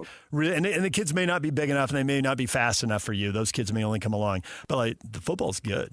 Like, the football's really good. You know, it is good, and I would use the analogy. There's amazing FCS programs. There's amazing Division II programs. You see some of the best coaches now that have had success at Division II. All they need is an opportunity to scale their organization, right? They already know how to win, and now they're given more resources. The scale changes, but they still have similar results. The grit, the determination, the fortitude, and some of the cultural values that exist in Richfield or Morgan or Beaver. You know, as you think about places like that, with the right leader, the right coaching, there's some cultural areas that communities bring that add a competitive advantage of really hard work, right? And self-reliance. And these kids that, I don't know, they've been doing chores since 6, driving the truck around. They can't even see over the dashboard, you know, and they're feeding 200 head of cattle. And now they're given the right coach and the right resources. They become pretty formidable. And that can happen inner city as well, right? So I guess my point is what we're talking about allows the structural part of a program to bring to life the cultural part, and allows the leader to really bring that all together to have the results that the community wants, but also the administration, but also the parents and the players. So do you use this now that you're in a new league? You have a lot of new opponents, new coaches. Some of them will be familiar, but some of them will not be familiar. Some of the programs may have been really off your radar. I don't know how much you were following Texas State. Obviously, San Diego State and Fresno State are making the move with you, as is CSU and Boise. So have you used it to dope out these new teams and try to figure out what it is you're going to be facing in the fall? Sure. In 2 capacities, we've used it to drill down deeper on existing teams that we know. So you can even ask more specific questions because the reference point we have is already further along. With the new opponents, we've used it to catch us up to what do they do. And then after contemplation, we basically assign an entire week through summer, June and July on each new opponent. And so then we can ask questions deep enough. So we use it first to get up to speed. Then after contemplation, we use it further to then drill down deeper. Once we have a baseline understanding, all that is so fast and so accurate that allows then when we play that opponent in season, we're starting from a point of reference. Once we've added the new data, once we've seen them play this year, that's being updated, by the way, after every play in real time. We don't have to go back and do that. That's happening while they're playing. And it's already done by the time we hit the opponent. And so, again, for someone in a program and an organization that chooses that Sunday to be off, right, we need to maximize every second of every day in the work week. And that's already we don't have to now use additional time to do that because it's already being updated in real time. Yeah, even the teams you know well, like San Diego State, I mean, their defense was really good, so naturally Texas Tech came in and took a guy, A&M came in and took a guy, Nebraska came in and took 2 players, plus they had some seniors, so even a team you're familiar with is going to have a very, very new look. That's it, and so you hit on a really good point. The known teams and the known coaches have a known style, but they're still radically different because of the number of players that are changing in today's game. And so really researching, and there's all kinds of analytics that you can have on each player now. So besides the schematics that we've already talked about and the decision making, we're also using it for personnel assessment.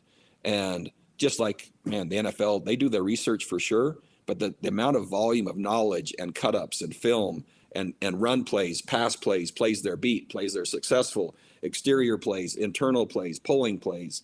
You can see a player from every possible angle in any possible cut-up. All you have to do is just ask, and here it comes in real time. And you can make those assessments, and then in addition to the schematic and the overall knowledge, those 2 things come together. My job then is to make the right decisions, schemes, and strategies to leverage and exploit those things. But it's not because we don't have enough information. It's because I will have made a poor decision on just not applying it correctly, or we didn't design something well enough to take advantage of. Well, Bronco, thanks for pulling the curtain back, because I think we all wonder how this works with so many players changing, so many coaches changing. How do you try to keep some kind of competitive edge and not work around the clock? Because that's just going to burn people out. That's not going to yield great results in the long run. That can only work in the short run. Well, I think one of the things that all anyone really has to do is just look at the number of athletic directors retiring or stepping down. Yeah. I mean, it's not hard to see what's happening, and quite frankly, to have longevity as the head coach. I'm one of the oldest now in college football. Yeah. Most don't last because they're not successful enough to last. Many don't last because of the way and what the lifestyle requires, and the stress and all that. It just is something they either can't do any longer or choose not to do any longer, or they can't make sense of doing it. And so many in the industry, especially in today's landscape, are just saying they're questioning, can I do this any longer, and is it worth it? If any leader in any industry is at that space, resources help. That doesn't necessarily just mean more manpower. It also means the right systems. And that can allow possibly a hair more renewal, right? I didn't say weeks worth, but it can allow a hair more. Yeah. It can allow some more balance. Yeah. It can allow a bit more, and all those things add up. And the industry right now is probably, and I can't verify this, but at least at the athletic director level, might be losing more than I've ever seen in my career of the volume of turnover at that level. Yeah. I always wondered why Bob Stoops walked away. He was such a good coach, but he walked away and he's not coming back. he'll do the UFL thing in the spring, but that's a different beast. So. Easy to understand from my seat why. And there's different personalities and different principled leaders that environments have different effects on. And, if there are coaches that are really trying to do it the right way, right meaning character development, strong moral compass, teaching values, the development of a human being, comprehensive. I don't get asked about academics very much on official visits by parents or players. I don't get asked about comprehensive development. How many service hours do you give? What's your team's GPA? How many kids are you putting? What are the jobs the kids are getting? The things that are a little bit longer horizoned, I rarely get asked now. Usually what parents and players want to know, certainly the depth, what their role might be, and how much money. Yeah. And so if you think about why you might coach or why you might do your job, if the motive of those coming to join your organization doesn't align with why you're doing your job, right? You somehow there's a new test of helping them see that while they're doing the other, can you do both? And so with Bob Stoops or others, that's a harder job, right? It's more labor intensive. And so I think there's part of the stress point for many leaders in the environment choosing. So many players are on their third or fourth school. Last thing before we let you go, I know you're busy, but they're on their third or fourth school. Are these kids graduating? Are they all going to school in summer school to get credits to make up the stuff that they lose? How is that working? Is that working? So I don't think it's working, but maybe put it this way. Sometimes if you hear a young man on his third or fourth school, it's just like people like, that's so negative. Mm-hmm. I've seen the opposite. Yes, there are downsides. Certainly academic progress is a challenge, but these kids really, they know what they need to do to stay eligible. The schools know how many credits need to transfer. Everyone goes to summer school because they're training all summer, right? They're doing that. I don't know the true effect yet on graduation rate. My guess is that it will take a slight hit, but I can't say now that we have a crisis. I don't have enough data yet to say that. But what I will say, these are smart kids. They're driven.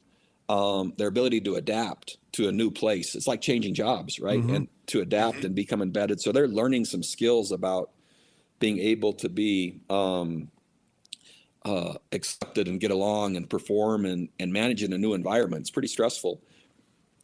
And sometimes what I've already experienced, we've been a player's third or fourth school, and we were the one that finally worked. The right place with the right people, the right need at the right time, and their production just took off. And so sometimes a young man is just running from a problem, right? They haven't yet become, and they change colors and they're still the same person, same player. I have seen that too. But there are others that it's a success story. Each time they change, they are adapting and improving. and they finally end up at the place that needed them, wanted them, that they could thrive. And that's, I can't give you the percentage again on that yet, but I have seen that work. I just had someone from another school who you may end up actually knowing, but they said that they've been tracking the transfers and that the people who transfer at the same level, like say from a Power 4 to a Power 4 school, they're not as likely to be successful. The kids who are D2 to FCS to Group of 5 to Power 4, when people are moving up the ladder, they actually have a higher success rate. That doesn't surprise you. You found the same thing? No, so I would say just the opposite. And our research says this, that each time a player transfers up, and I'll use, let's just say from the FCS level to Group of 6, or let's say Group of 6 to A4, or whatever terms we want to use. What we found in our data is each time a player transfers up, the number of snaps they play goes down. And that number, so for us, a starter that then moves up. And I know by the amount they're going to be paid if they're bringing them to be a starter or a backup. Right. So when a player moves up, what our research suggests is up to 85% of those players, their role diminishes and their play count goes down.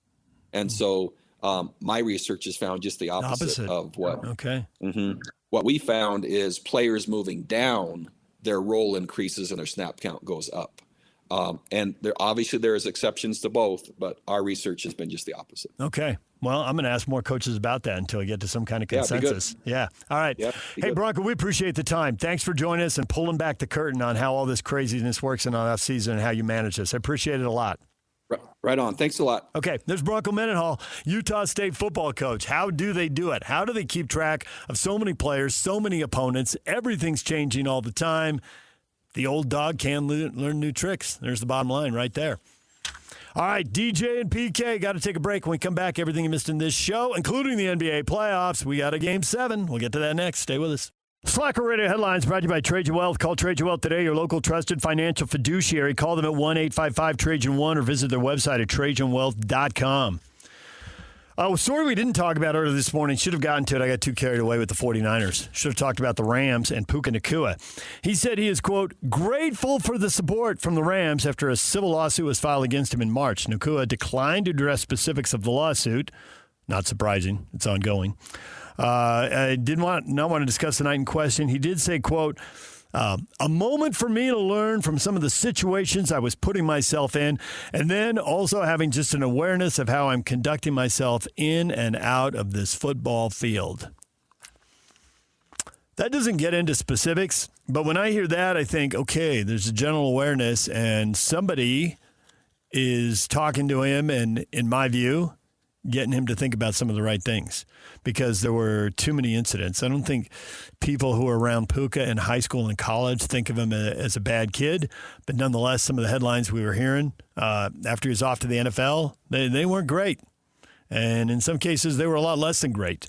So that he's considering the situations he's putting himself in and how he's conducting himself in and out of the football field, those seem to be good questions, good thoughts for him to have, and a good general awareness. Maybe he'll put himself in some better situations in the future, and he won't have to deal with any of these headlines. And as far as the lawsuit, well, he didn't get into specifics, but it's ongoing, so that'll go where it'll go, and we'll hear about that later. The 49er stuff we were talking about, and the NFL just talks in the offseason. These guys, they want to dominate all 52 weeks a year. And honestly, I think they look at what soccer is in England, where there is no second, third, or fourth best sport. It's like the second, third, and fourth best soccer leagues are the next most important sports. They want that here. We've always had kind of this equality. It's like I'm seeing the things now, like the NFL makes so much money. They're basically making as much money as the NBA. Not quite, but almost as much money as the NBA and Major League Baseball combined. That is staggering, because the NBA and Major League Baseball aren't exactly short on money. They are not exactly short on cash. But the NFL is just a beast. And they have their guys out there. They probably don't want to do media either, but we got a hockey coach losing a draft pick because he doesn't want to talk after a playoff win. We got an NBA star doesn't want to talk after a playoff loss. What are we doing here, guys? What are you doing to your sports? Hey, maybe you got enough. Maybe it's fine. Maybe that's just the way you want to run things. But George Kittle on the 18-game NFL regular season, he liked 16, but he gets it's more money. He just wants 2 bye weeks, and he makes the excellent point, how beat up do you want your best teams when you get to the playoffs? Like, there's diminishing returns here. But it seems like 18 is inevitable. I think the second bye week is inevitable. I think the end of the season, the Super Bowl is going to move to President's Day weekend, which people in the East have always wanted. The game will probably move later at night because now people don't have to get up and go to work and go to school the next day. So that'll be more money for the NFL. So I think that happens, and it moves up a week at the start of the season. And I expect the college football season will move up a week so that they can have a week to themselves. Will it move up 2 weeks? I think not, but follow the money. Never say never. Nick Bosa says he's pretty far along from his recovering from his torn ACL. He thinks he'll be cleared to participate in camp and be ready for the season. And Christian McCaffrey, accustomed to questions about his workload, 413 touches last season. He's turning 30, and he says it's all about handling that during the week. Game on. That's what you're there for. Game on. Everything else can be addressed during the week as far as lightening a workload and getting his body ready to play. I do think the Niners are getting older. I know those are your guys, Yock, but I think you're aware, too. This is an older team. Not only does everyone age a year, but they haven't been drafting great. Those guys haven't really been breaking into the lineup in real numbers, and they had free agents. I couldn't be more impressed with Mike Evans. I've never understood why he isn't a 2,000-yard receiver. He literally seems to catch everything you throw to him, and he's always open when you throw him the ball. Even Tom Brady, I was like, Brady, throw Evans the ball more. Great signing, but Evans is getting older too. And wide receiver is a hard position to play as you get older. Well, and you're right. The roster is, we'll call it veteran for the San Francisco. That's the most positive thing you can say. And with the Rams and Seahawks in the division, I can see them making the playoffs. It's hard to see much of a way forward once they do. Yeah, the window here is quite small for them if they're going to navigate it. But you're right, I got Christian McCaffrey. If you get Nick Bosa back, these guys know the timeline. It's now. It's now. It's when I was a kid, Yeah. There was a guy named George Allen coaching in Washington, and he used to say the future is now. And he would trade away draft picks and bring in veterans. He's trying to win now. Well, that's kind of what the Rams have been doing. Because they got a quarterback who's got a year or two left. So, but your point is well taken. The future is now. The future is right now for the San Antonio Spurs. The team of the future has forced a Game 7. The Thunder, who are going to have a dynasty. Who's going to stop them? Wembanyama had a good game, and he's the story, and he's the star, and the NBA is about celebrity and about stars, but I could not be more impressed with the stat lines that I saw out of a couple of guys who are younger. Well done, Dylan Harper. Excellent. That was the game they had to have out of you, and they got it. And well done, I thought Stephen Castle. He was... That dude was coughing the ball up 9, 10, 11 times a game early in this series, and it was costing his team. He had 1 turnover in 32 minutes, and he wasn't hiding from the game. 17 points, 5 rebounds, 9 assists. He's right in the middle of everything. That stat line, and the free throws, come on, how many big free throws have you seen missed in big NBA games? Now, this game did get out of hand, which takes some of the pressure off the free throws, but nonetheless, all you can do is make the ones that you get.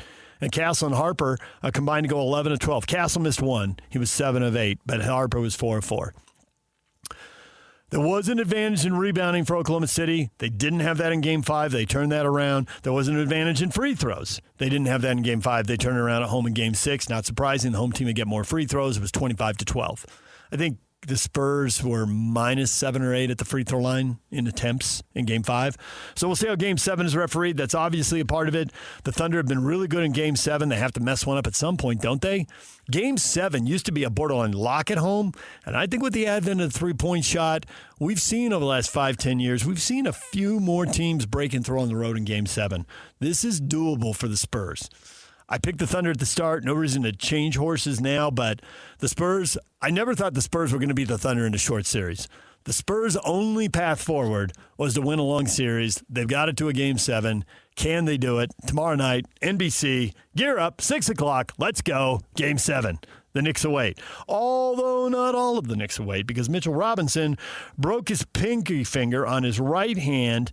No timeline for his return. Actually, so we do have an update. What? We got an update? What's the update? So this morning he's had surgery on it, and he does plan to play in Game 1 Wednesday night in the NBA Finals, albeit he will be in a brace / whatever you want, a splint to protect it. So I don't know about this case because obviously this just happened. That's why you know about it and I don't. This has changed in the last 2.5 hours here. But with the pinky, can they brace it and put it next to the ring finger? Buddy tape it. Yeah, buddy tape, buddy brace, whatever. I think the term they use is a brace. Now, brace can be across a number of different methods. Well, put the brace on and tape the other finger next to the brace. So the pinky, it's not the index finger, but it's not nothing either. Yeah, so they're planning on him playing game 1. And then if you get hit on it, I mean, you can plan to play in it, but 5 minutes in, can you still go? It's a pain threshold thing at that point in some cases. Yeah, and they can numb it, but then when your hand is numb, can you catch the ball, right? It's all the stuff that works in football doesn't automatically work in basketball, you know? If a linebacker drops an interception, that's too bad, but he can still do a lot of stuff. If Mitchell Robinson can't catch the ball, that's a lot of turnovers. We had Mitch Harper on from the Big 12 meetings. A lot of stuff. Mitch covers BYU, but a lot of what he said was league-wide info, so it appeals to you Ute fans, too. I know you probably typically aren't clicking on his stuff, but I think in this case you could. He was talking about 10-game conference seasons instead of 9. He was talking about working on the TV deal. He was talking about the league's attitude towards the 2014 playoff, the basketball going to 20 games. A lot of it was league-type stuff today.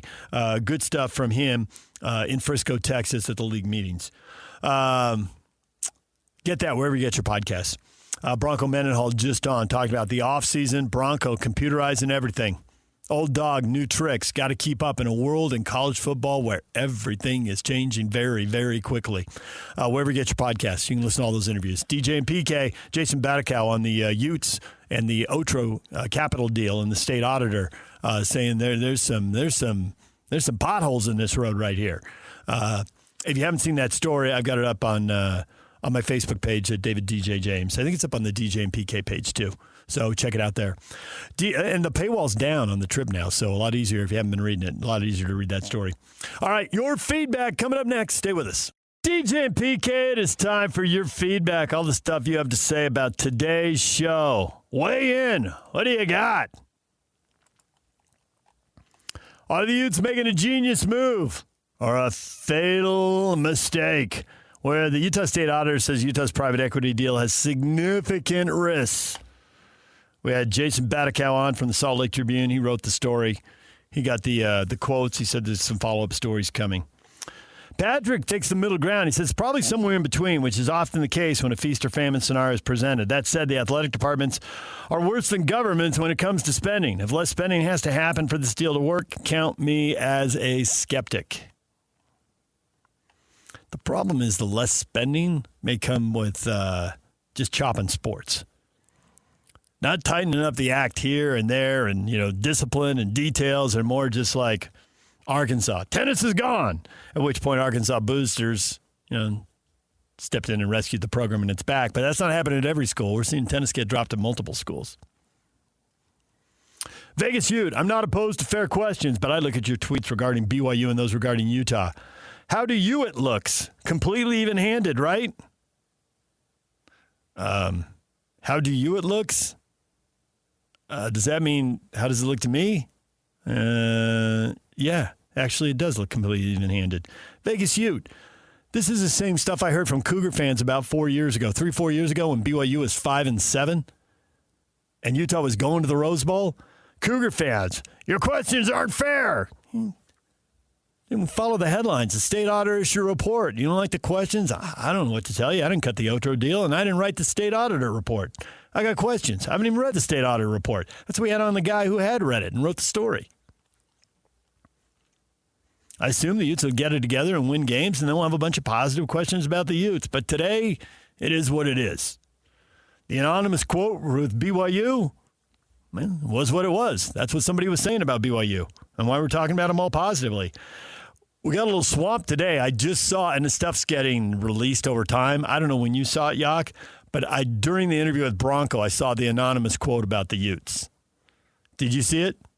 So here's the thing. These anonymous quotes, they've come from Athlon Sports. And they're letting them trickle out. And they've actually, but the funny thing is, they're trickling out, but they also made a bulk release of them like a week and a half ago, I found out. And that one somehow escaped notice. I guess. Didn't go viral. We didn't catch on.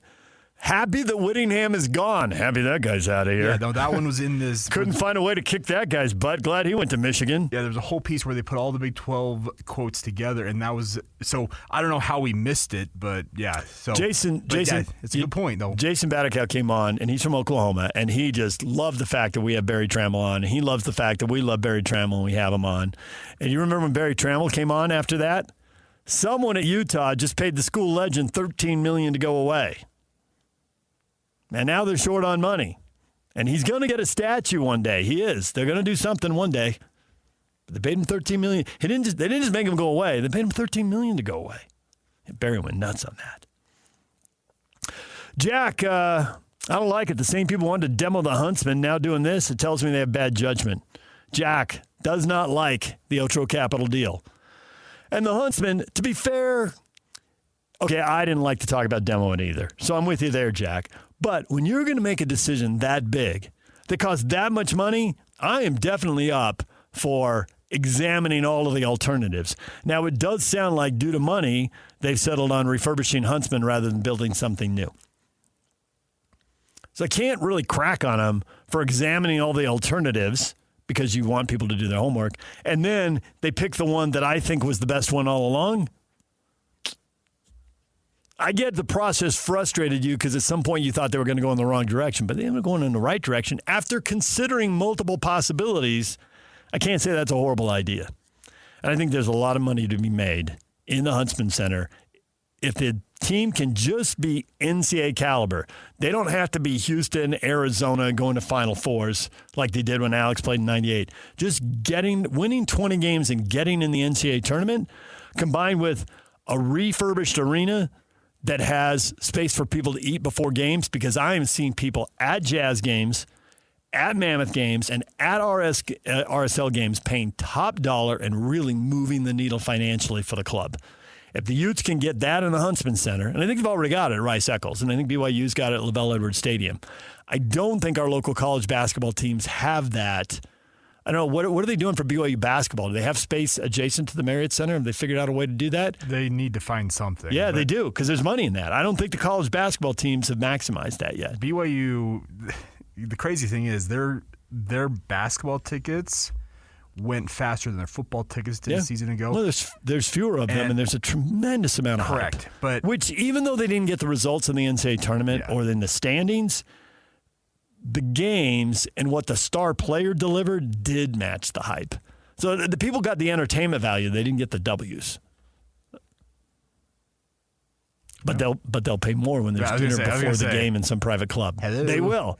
Now, I've seen it happen 3 times. I do know Utahns are 3 for 3 paying for that stuff. I know we got to go here, but the one thing, BYU uses that annex right next to the Marriott Center as kind of that club area. Right, and I didn't know to what degree. I haven't been privy to that. The entire court is littered with tables and whatnot. So that gets some people in, but there's more of a market. They need more space. All right, DJ and PK coming up next. Scotty G returns, and the coach Tim Lacombe. Stay with us.